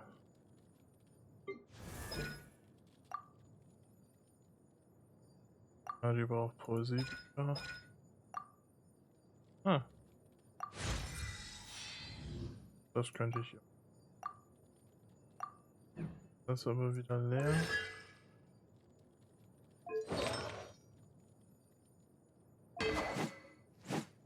Ah, was braucht ihre Waffe eigentlich? Auch wieder diese Hörner. Scheinen ja sehr beliebt zu sein.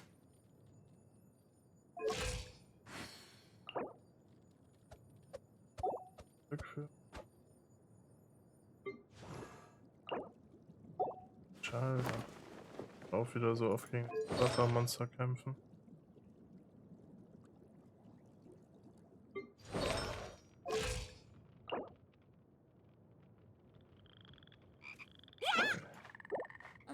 Müssen wir mal sammeln gehen. Ember muss man natürlich gleich auf Level 90.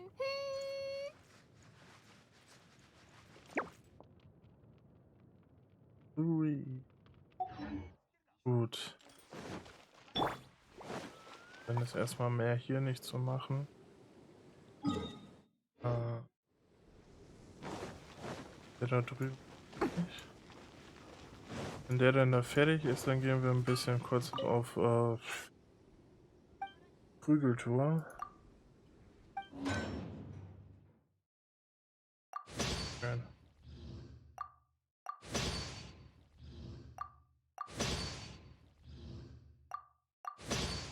Zack.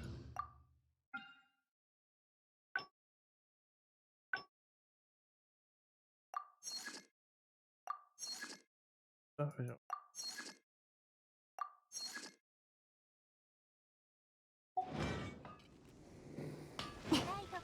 So.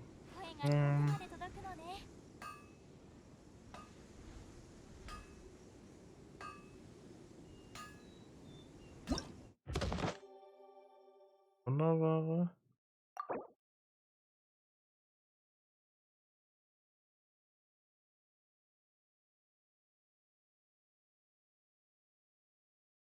Das. Ah, das ist auch irgendwie doof. Okay.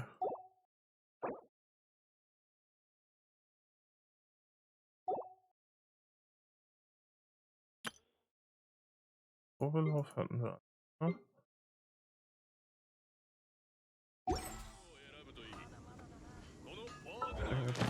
Video ein.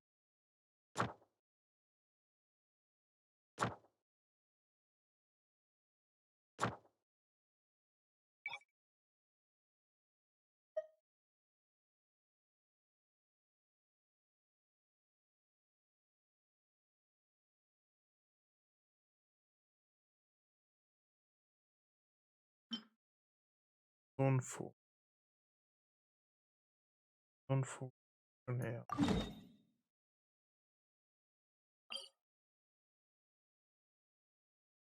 Passend.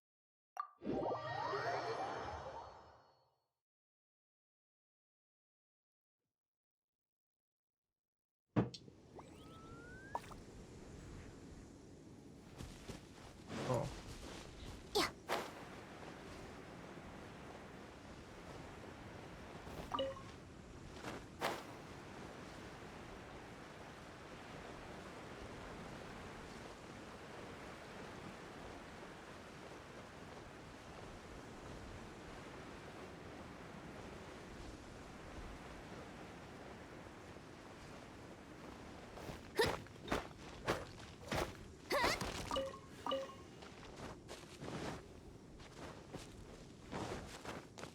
Noch ein kleines Pflänzchen.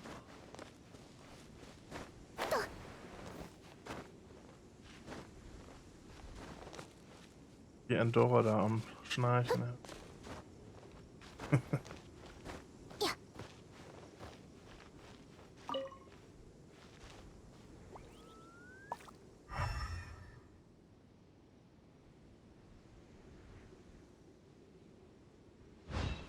Ah, da. Da ist er ja, der Onkel. So. Ungefähr hier.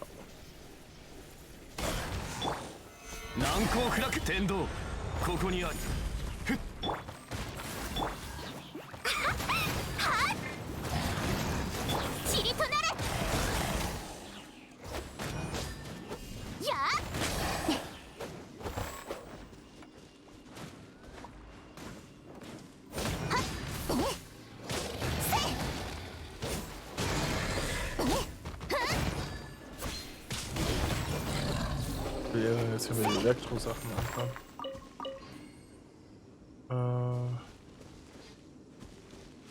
Ja. Heißt, weg ist er.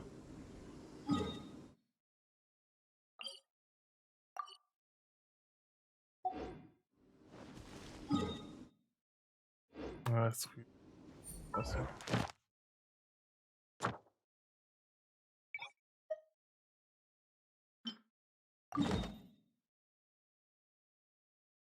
Okay.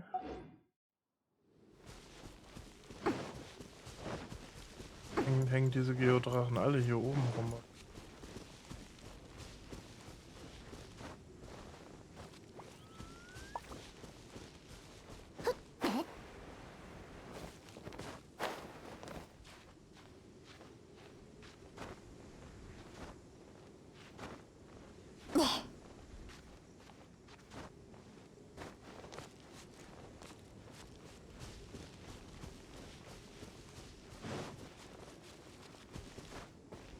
Hep und Hep.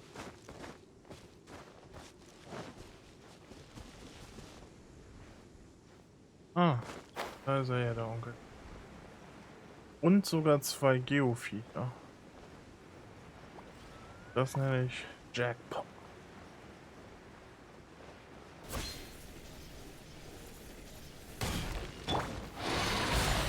Tendo Bansho! ガンオーテイ君のために熱々でしょ。いや震えよ。難攻不落。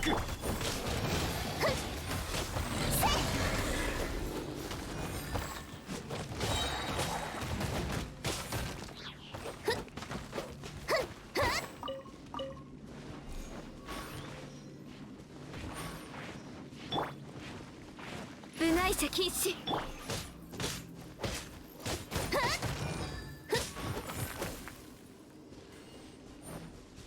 Oh.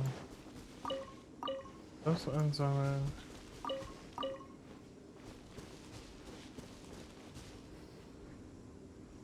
Oh.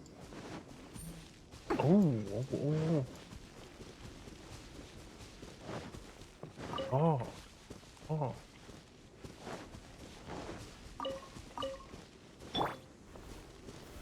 難攻不落。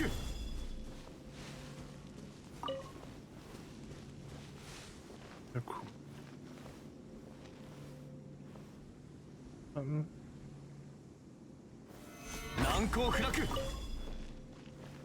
Lapis abbauen kann.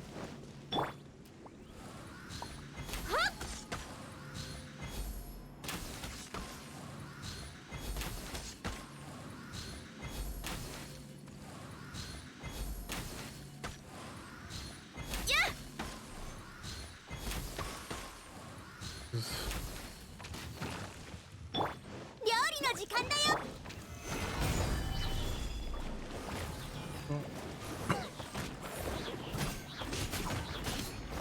甘い。ふっ、隙あり。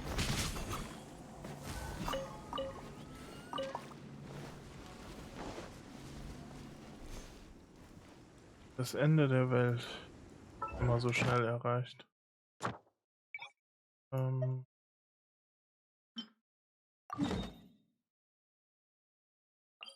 Treiben die sich alle darum oder was? Los mit den Dingern. Familientreffen oder?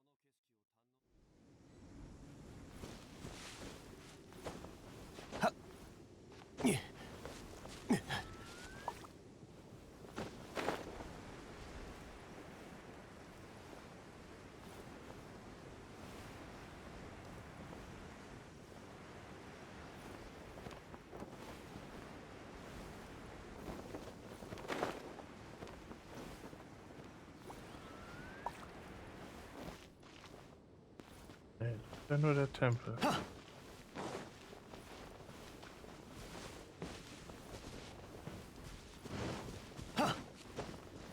Isa!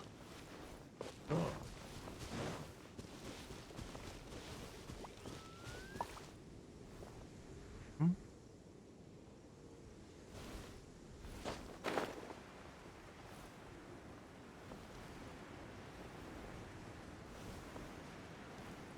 Ja, auf Stufendinger.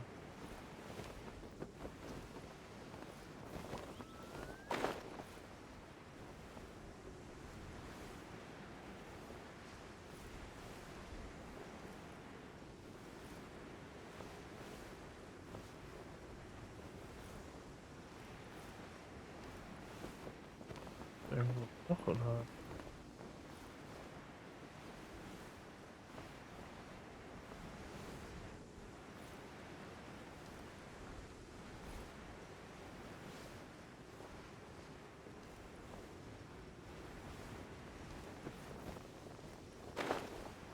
Oh. Oh. Doch noch eine hübsche. 難攻不落。天理チョーク。 5番。はあ。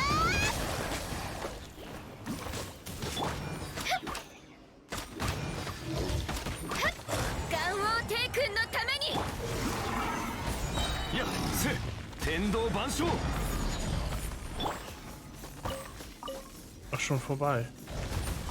Oder? Achso, ich dachte.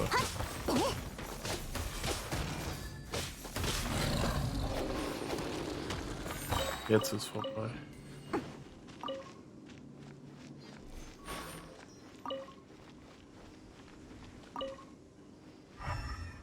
Das ist ja mal richtig.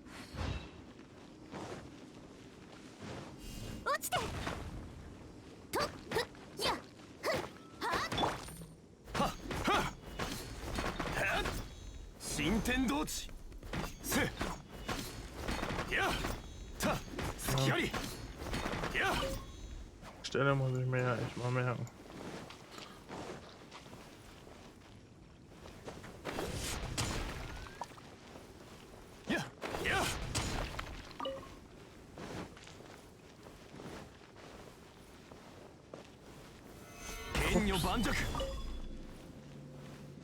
So.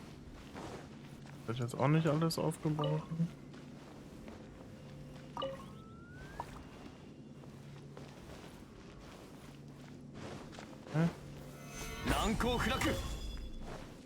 Für so einen Ort wäre vermutlich Noel jetzt besser gewesen. Weniger anstrengend.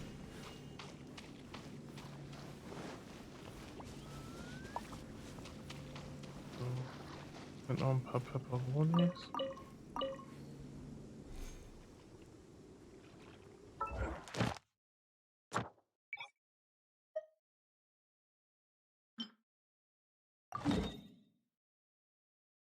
Ah, da ist einer.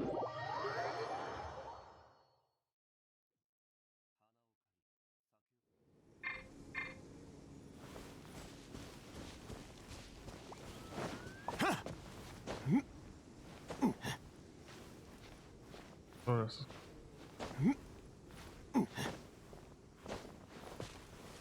Was man nicht alles tut.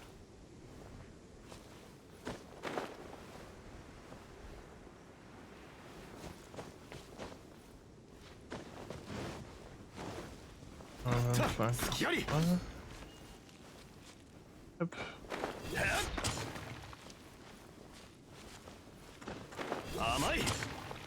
Oh. Ups. Nein, nein, nicht runterfahren. So, ich denke einmal den Drachen und dann räuchere ich, glaube ich, das Netz da hinten aus, das Nest aus.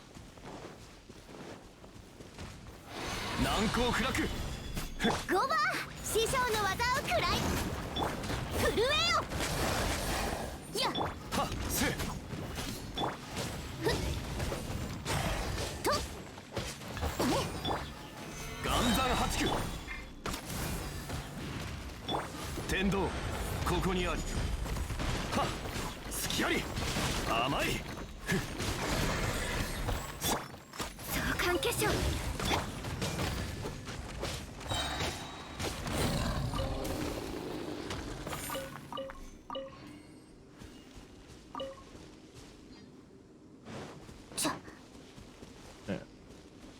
Geht nicht mehr. Ist hier oben. Achso.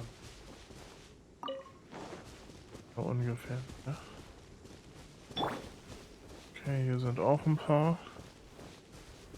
Meist natürlich ziemlich ungerecht, ne? Seit dem letzten Mal wissen wir ja, dass das ja eigentlich nur unschuldige Monsterchen sind. Beziehungsweise Menschen. Aber wir sollen sie ja trotzdem verprügeln hier. Grausam. Natürlich fällt das da runter.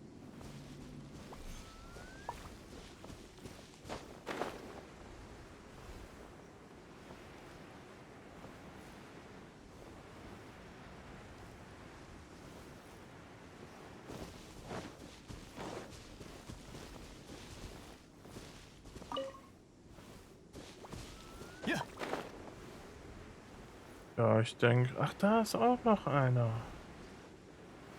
Ja, den besuchen wir gleich. Sonst können wir erstmal ja einmal gucken, was wir auszuholen haben.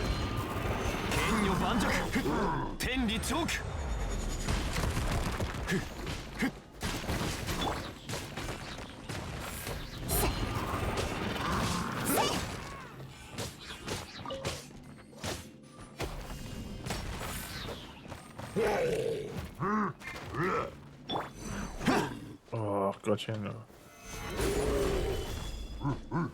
Ja. Und damit werde ich nicht so.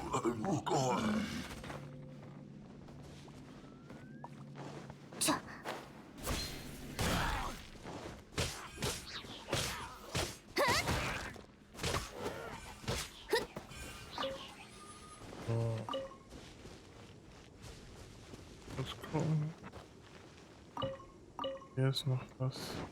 Da haben wir nichts vergessen mehr. Dann kümmern wir uns um den Edgelord hier mal.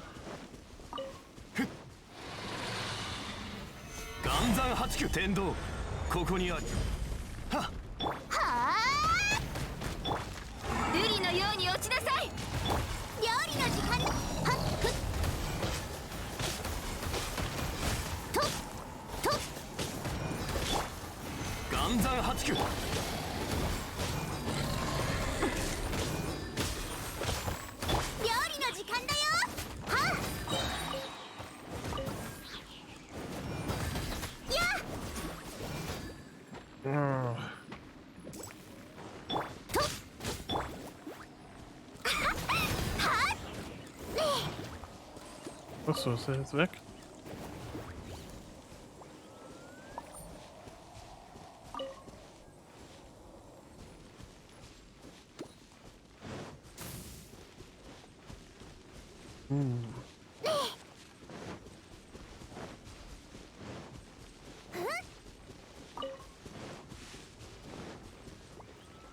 Hier eigentlich irgendwas Tolles?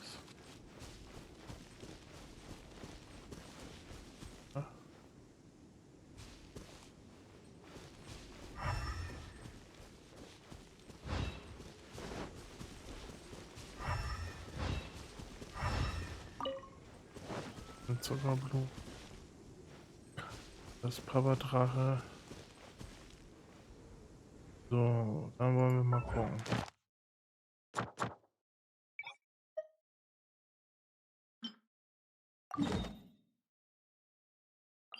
Da ist noch einer.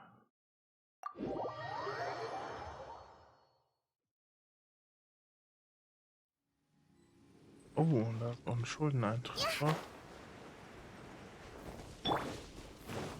Den schnappen wir uns natürlich auch ganz schnell.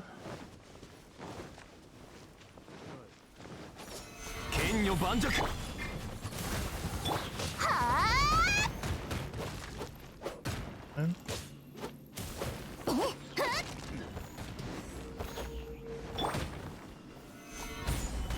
Tendo, ここにあり。や。逃げられなかった。Wollen wir das einsammeln? Oh.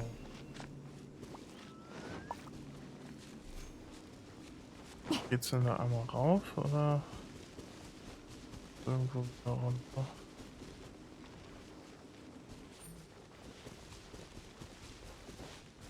Ja.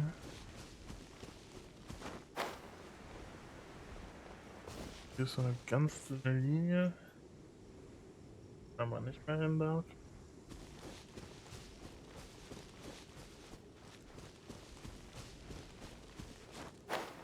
Hm. Ist er hier alleine? Ach nee, der ist da hinten. Okay. Dann machen wir uns aber den kurz.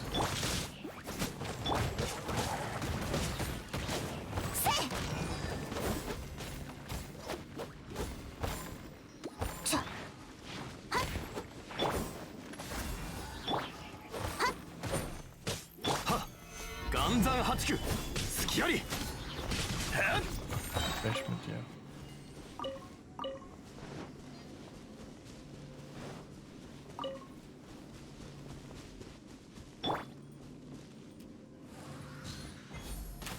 ziemlich störend wirken kann.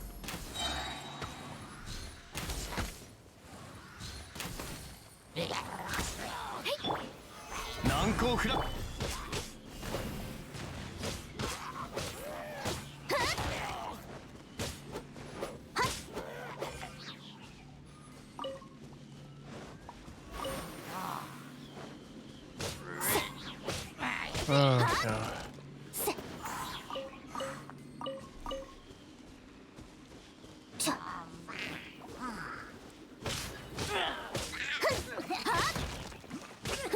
Da ist auch noch ein.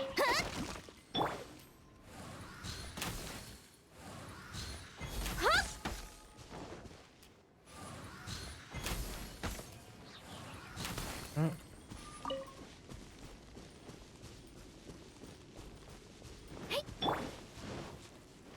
Ja, richtig viele Schweine.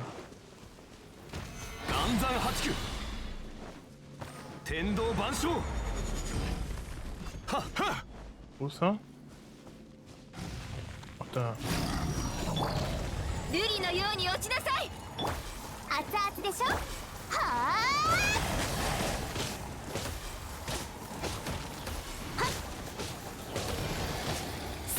Hier ist ja jetzt alles dabei.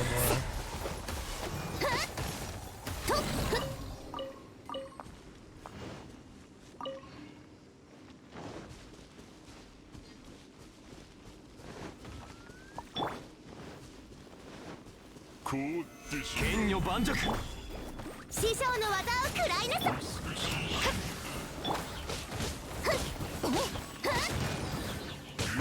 やあ。や。震えよ。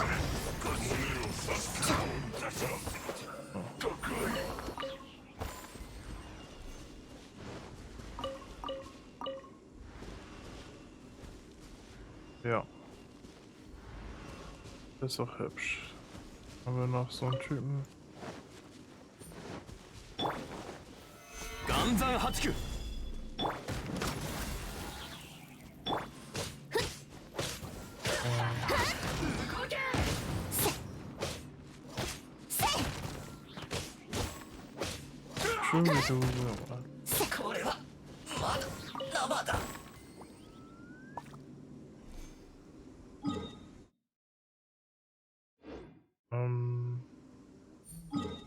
Genau, gehen wir auch einmal mal kurz wieder zurück.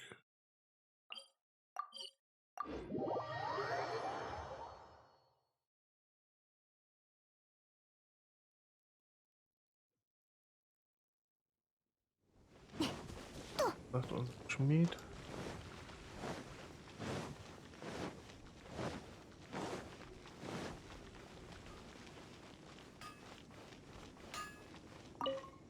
Ja, was geht, Nessa? Eine neue Version. Das hier ist Version 1.4.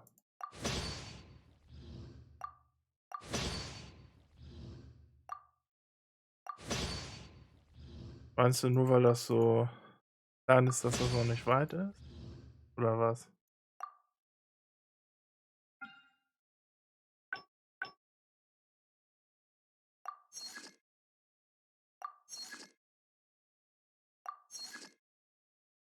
Ah ja, mehr dürfen wir machen. Sad.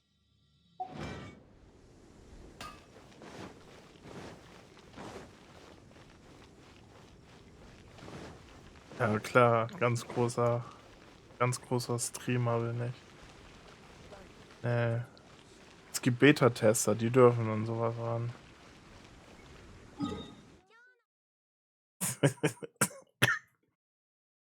Ja.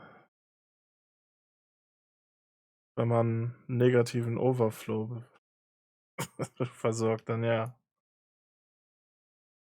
Wenn im Integer einfach drunter geht, dann habe ich vermutlich 2 Milliarden Viewer, wenn man das Minus einfach mal weglässt.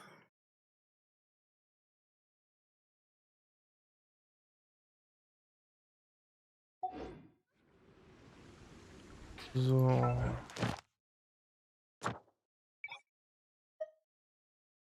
Aber es dauert noch, bis die neue Version rauskommt. Muss man mal bis Ende des Monats warten. Beziehungsweise Anfang Mai dann. Tragisch.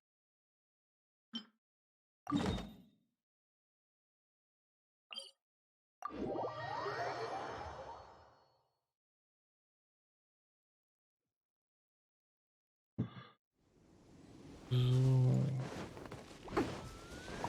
Wo ist denn das kleine Vöglein? Und einmal rohes Fleisch.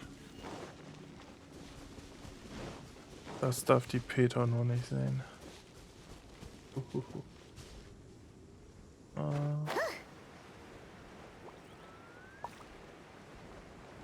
Ja, wo steckst du? Ah, da unten ist er. Der kleine Frechdachs. Ja, hier.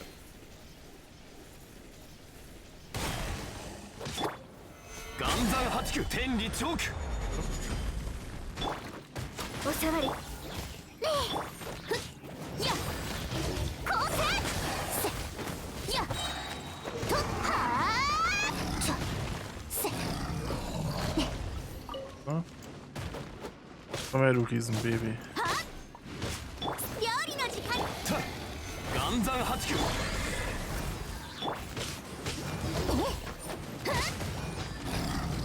Ja, ist ja mal gut.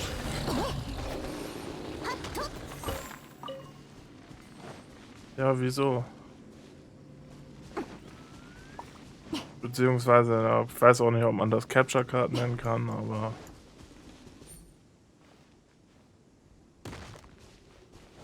Habe ich doch letztens das Atelier-Dingens mit den Dick Bubis.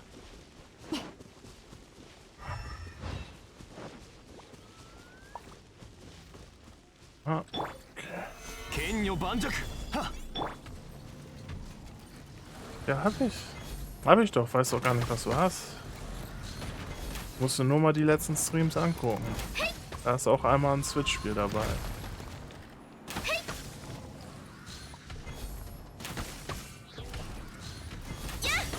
Und Pokémon habe ich auch schon mal gemacht. Das ist aber ein bisschen her.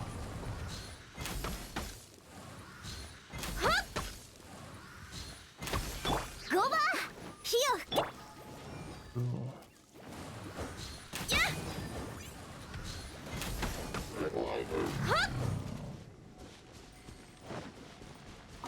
Vielleicht, wer weiß. Achso, jetzt ist er wieder weg. So sad.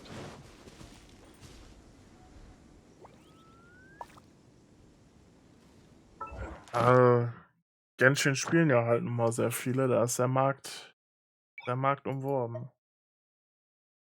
Aber man sollte ja auch das spielen, was einem Spaß macht, ne? Beziehungsweise was einem die meisten Depressionen verabreicht. Die meiste Wut, die meiste Enttäuschung.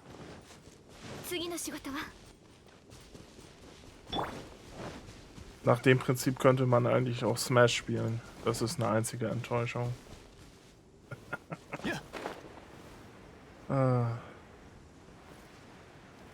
Aber es ist auch schön, wenn ihr das Smash spielt. Nicht wahr? Ja, natürlich ist Genshin scheiße. Du verlierst dich ständig. Du wirst vom Spiel gefickt, weil du nicht das bekommst, was du willst. Und selbst wenn du so halt hier so diese Domänen machst, wie man das ja aus Zelda auch kennt, ne? Diese Tempel da. Weißt du, du gibst dafür sozusagen diese Inhouse-Währung aus. Und da ist auch irgendwie immer nur Glück, was für Materialien du bekommst. Und die meiste Zeit einfach nur Shit. Also dieses Spiel ist fast wie die SPD. Da ist man auch nur... Bei der SPD ist man auch nur Mitglied, um sich selbst zu quälen. Daher passt ganz gut mit Genshin.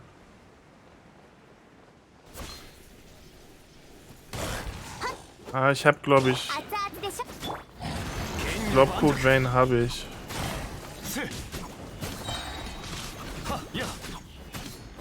Aber...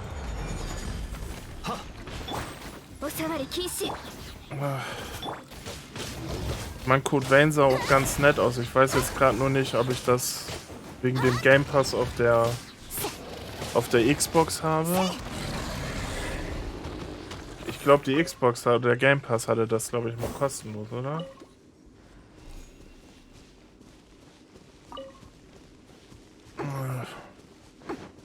Aber wenn auf der Xbox, dann ist es ein bisschen schwierig. Da kann man denn nur minderwertig von streamen, weil dann ist das Mikrofon nicht da.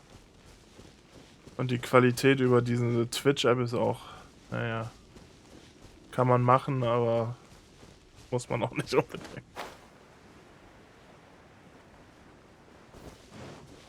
Das kann sein. Ich meine, ich könnte auch Formel 1 2018 hier spielen. Dann hole ich bestimmt alle Michael Schumacher-Fans ab. Ah. Na?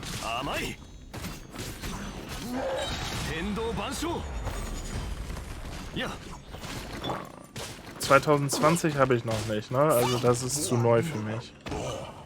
Ich als Boomer kann nicht so neu sein.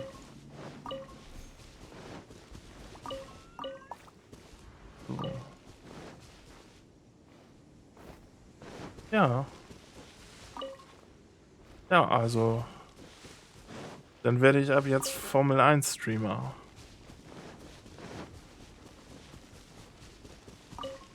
Kann ich mir... Vielleicht spiele ich auch einfach das älteste Formel 1. Ich glaube, Formel 1 2012 habe ich auf Steam. Dann mache ich einen Nostalgie-Stream. Wie Formel 1 vor 300 Jahren gespielt wurde.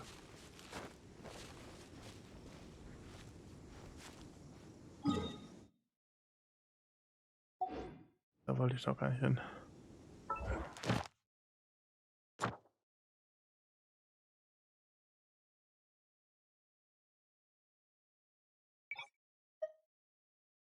Och Mann, jetzt habe ich die alle kaputt gefarmt.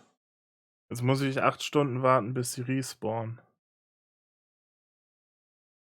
Das ist auch immer so schön.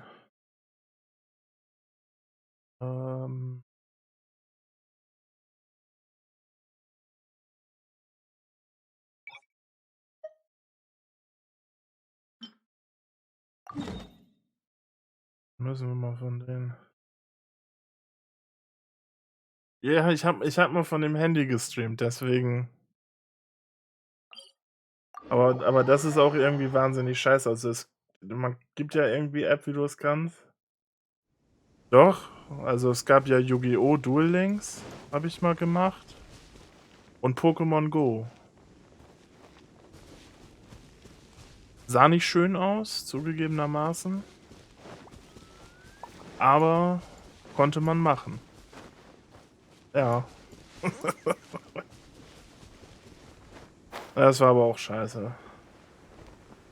Das kann man so sagen.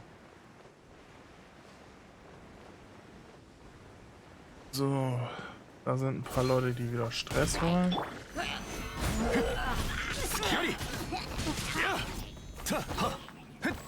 Oh, nicht klettern, nicht die.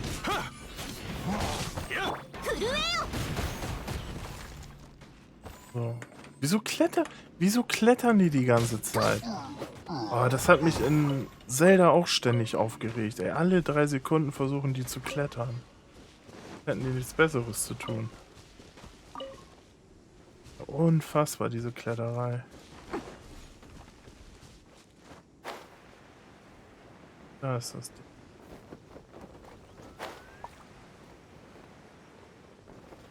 Oh, gleich sogar 2 Stück. Das ist doch schon mal sehr schön. Wenn du heute Smash nicht zockst, was machst du dann? Machst du wieder Valheim? Oder schaust du dir zur Abwechslung mal einen schönen Anime an?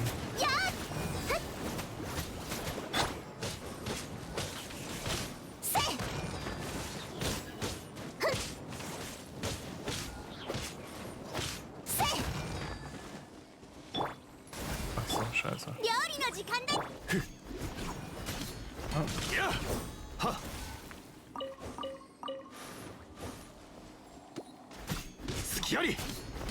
甘いや Ah. Stimmt. Schläferz 22 Uhr heute, ne? Oder? Oder kommen die früher?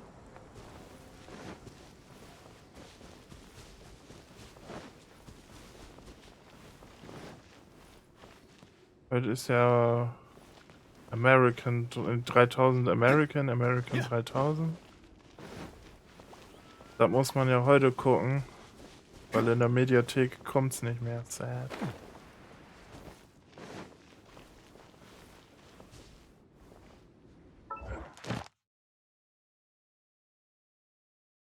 Hm. 22 Uhr, gut.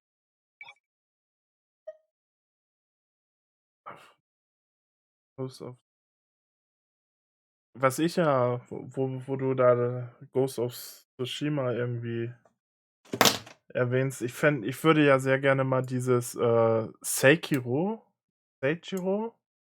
das ist ja auch so dieses japanische Samurai, was irgendwie Game of the Year bekommen hat. Das würde ich auch gerne mal spielen. Sah zumindest geil aus, ne? Aber kostet auch wieder 3 Millionen Euro.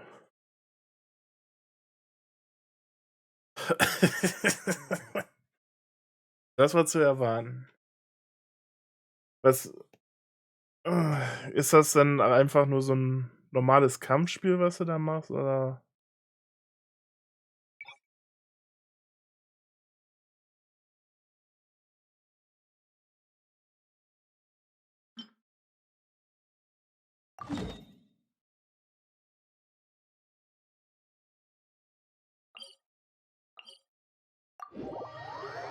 Mhm.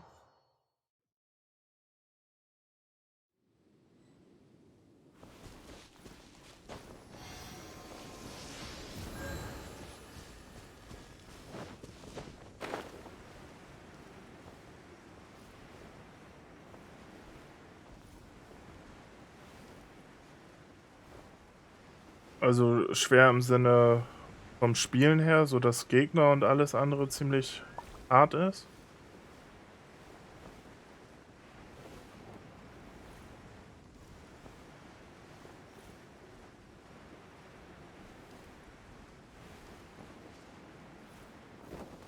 Na gut, wenn du sagst, dass das schwer ist, dann ist das ja zu 3000% nix für mich. Also gut, dann ist das Spiel vermutlich absolut nix für mich, weil ich ja kompletter Spielekrüppel bin.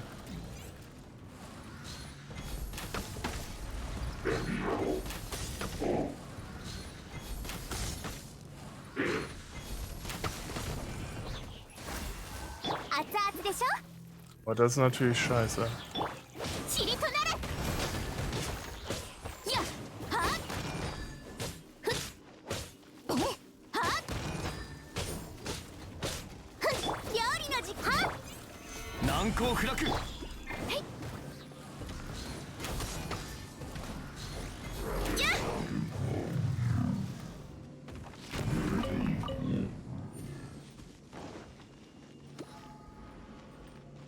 Was heißt hierbei eine Stil? Was heißt nur eine Spielweise? Also was heißt das in dem Kontext?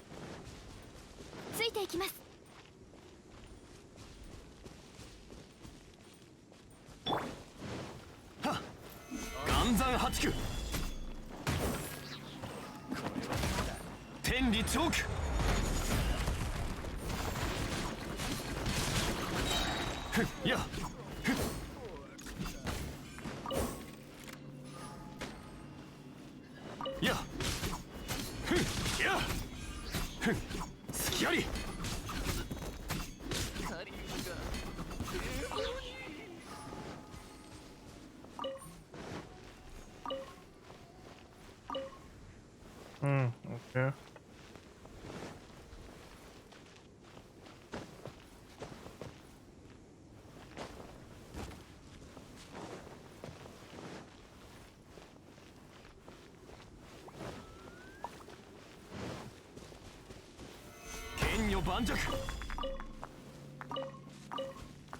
Na gut. Also in dem Fall müsste man sich echt überlegen, ob man das sich jemals kauft, weil Also ich bin ja wirklich schlecht in Spielen. Amai. Ha. Amai. Ha. Se. Ha. Ha. Iza. Ja.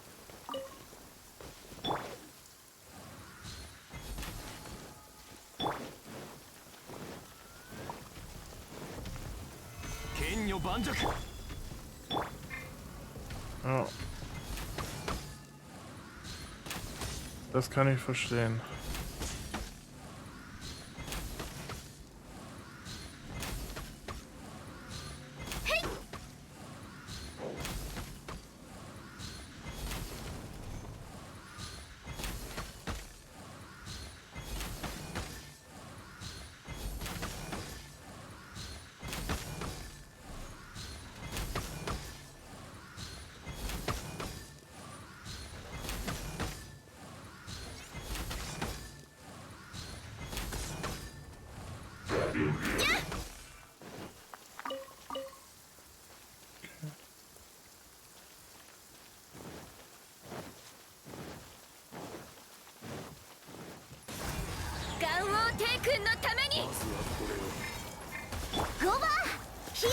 Tendo Banshou. Ja.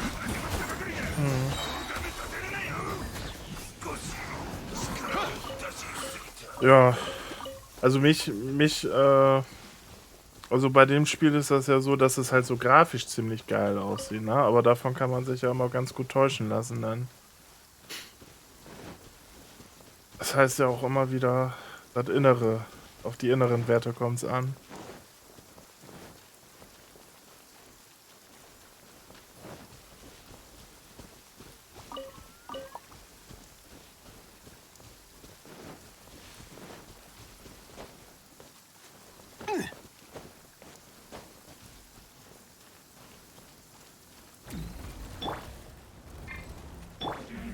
Kenyo Banjak.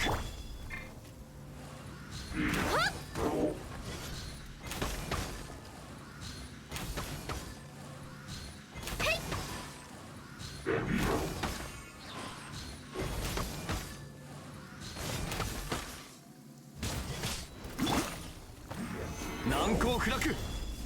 Ja, se. Ja.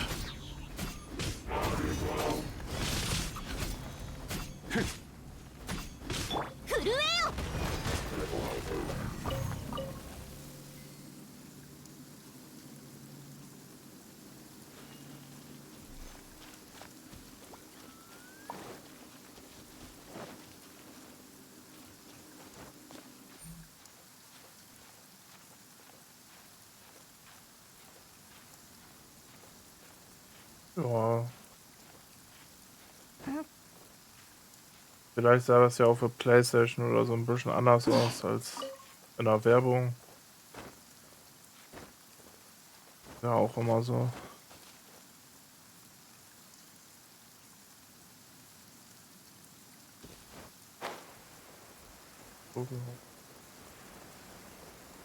Ja klar, aber es gibt auch viele Spiele, die ziemlich hässlich aussehen.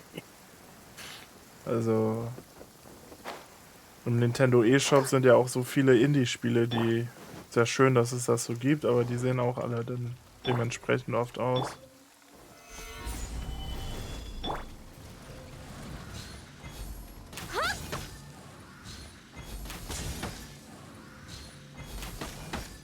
Ach, es ist so wunderbar, dass es hier regnet.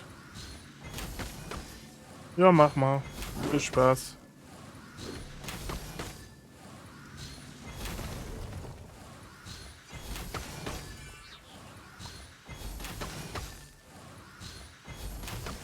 Bestimmt. Spätestens in den Werbungen.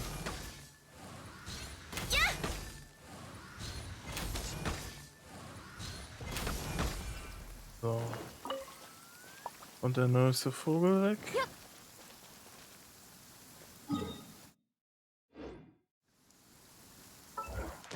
So. Boah, 2,5 Stunden. Scheiße. Ich muss mir mal ein Leben besorgen.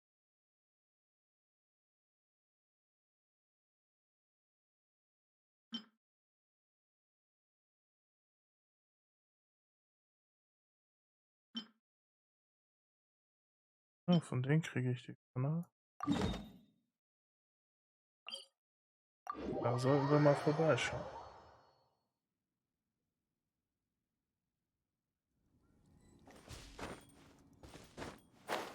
Schubdidu.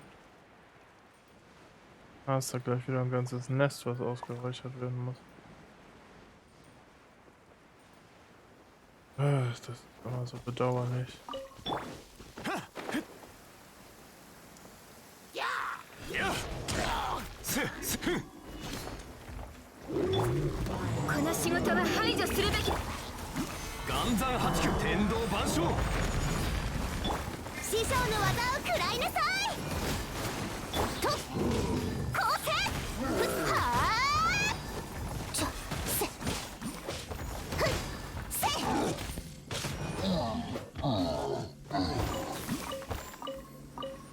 Gott, das ist ein Riesenvieh.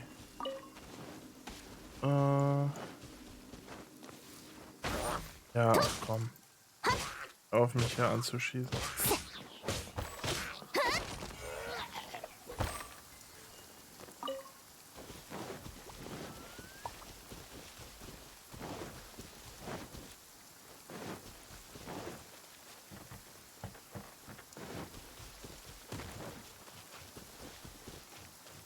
Okay.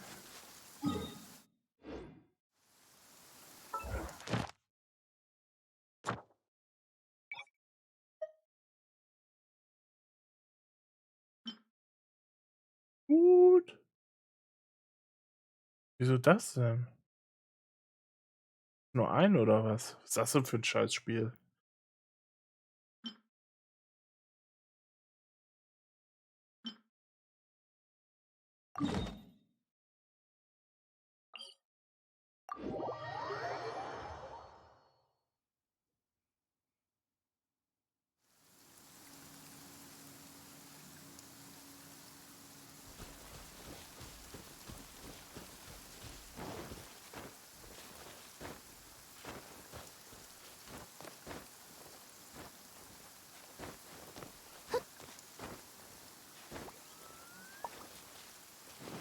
So.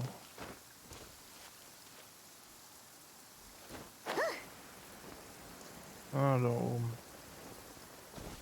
Die sind vermutlich gemeint.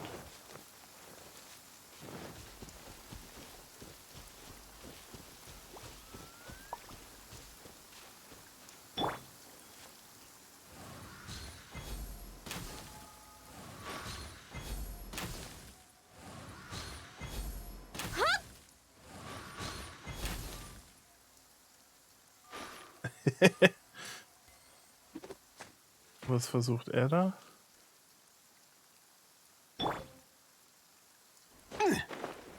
Ja, so wird das nicht, Digga. Dann müsstest du jetzt schon mal hochkommen wieder.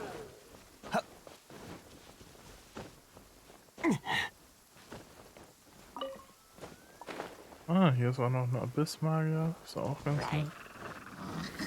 難攻不落。部外者禁止。こうせはあやっふっ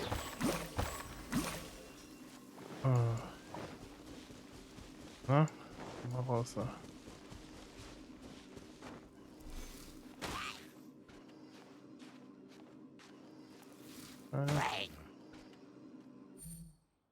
Ja, das wird nix.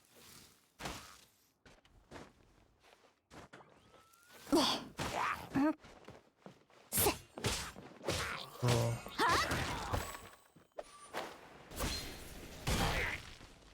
Das. Ah.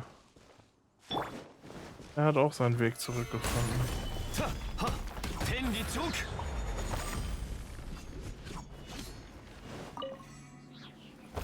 So, wo ist er? Ist er tot?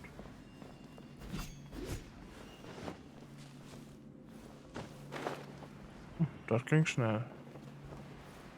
Okay. 甘い。 Ja,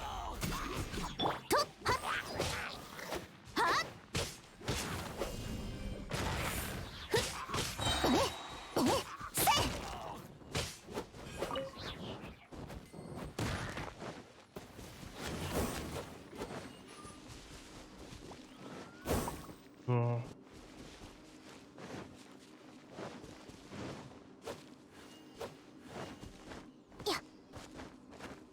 Ah, jetzt ist er wieder nach oben gekommen.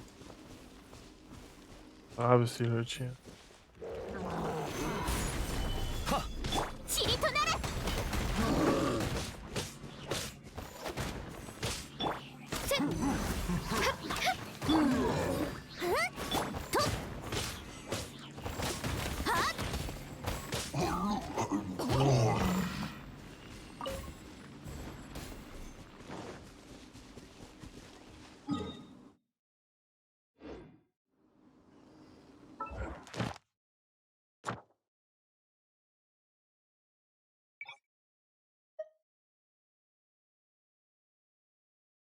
Wie sehen eigentlich aus draußen aus?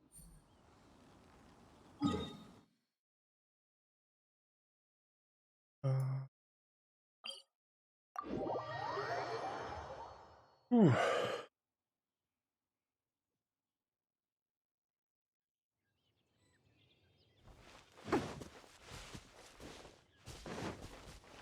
So.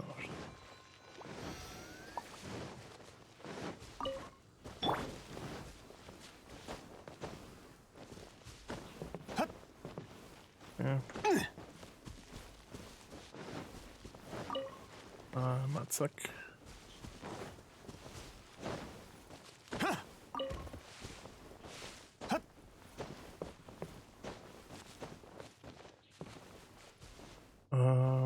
Schon wieder weg.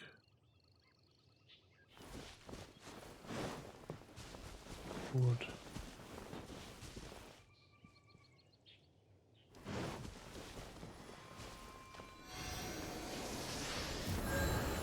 Halt mal auf hier.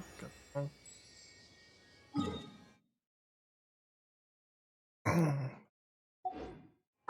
Ich wollte mal wissen, wie sieht denn die Situation hier aus?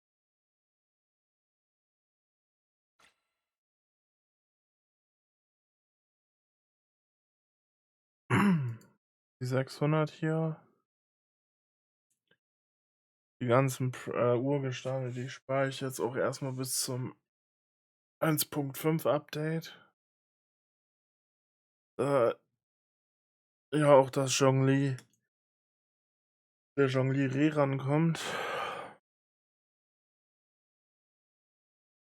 Wäre das ja schon geil, wenn ich da irgendwie den auf C1, C2 bekäme. C3 wäre natürlich geil und ich nehme alles, was danach kommt, auch. Falls mal in so einem 10er-Pull einfach 10 Zhonglis reinkommen. Aber die Euler hätte ich dann auch am Ende gern. Daher gebe ich erstmal an dem Banner, der jetzt da ist, nichts mehr aus. So, Rosaria C1 ist ja super. Reicht ja. Und Child C0 soll ja auch okay sein, sodass man den nicht höher braucht. Nee, also nicht aber höher haben könnte. Da sind die Materialien.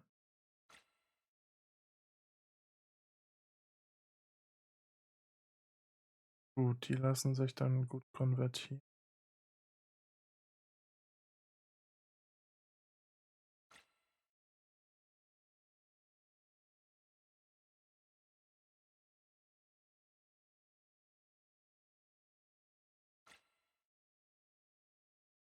Kann man herstellen. Körner sind verfügbar. Time habe ich auch scheinbar genug.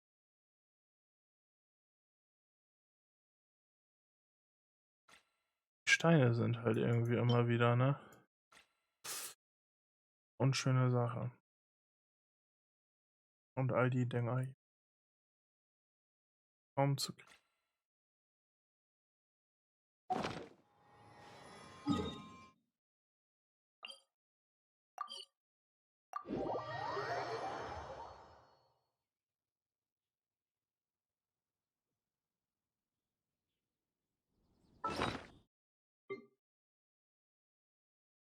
Ja.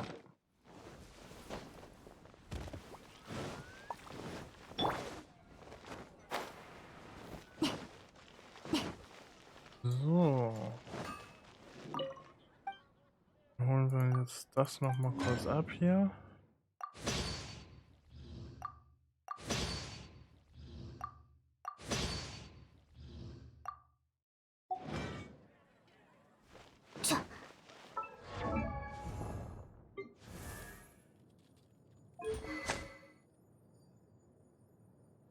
Ja, 18.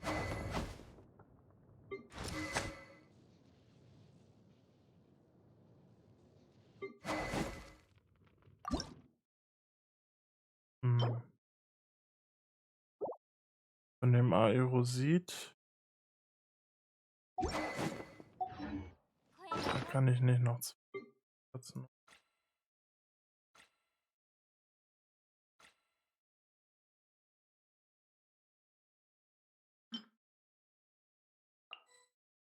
Sind auch erst Samstag wieder verfügbar.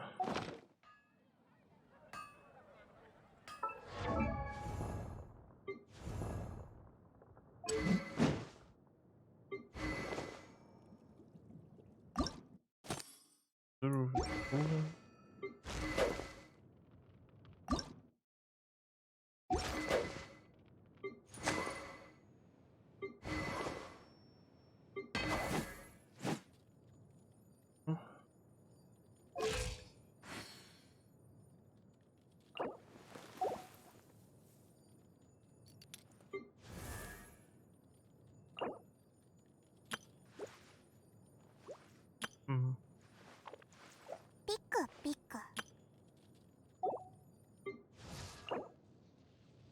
Achso, davon habe ich ja gar nichts. Oh. Da.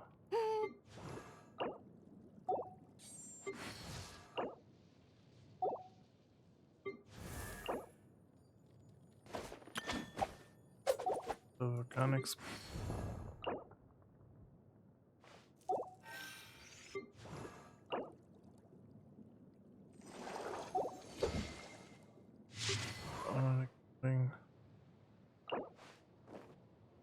Da könnte ich morgen machen.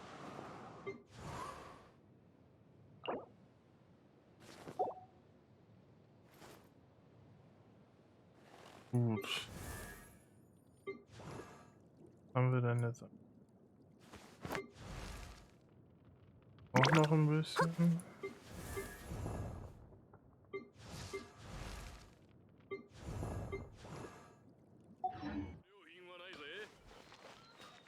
Dann war's das für heute erstmal.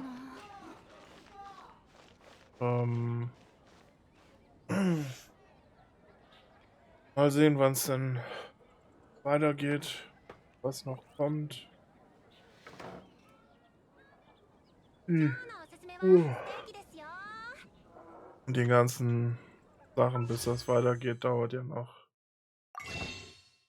ewig. 3 Tage. 6 Tage, okay. Dann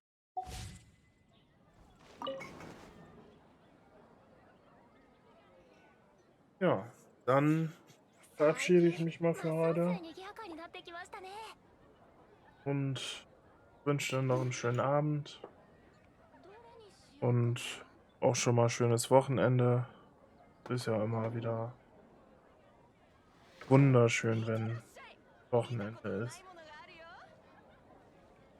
Bis dann. Adieu.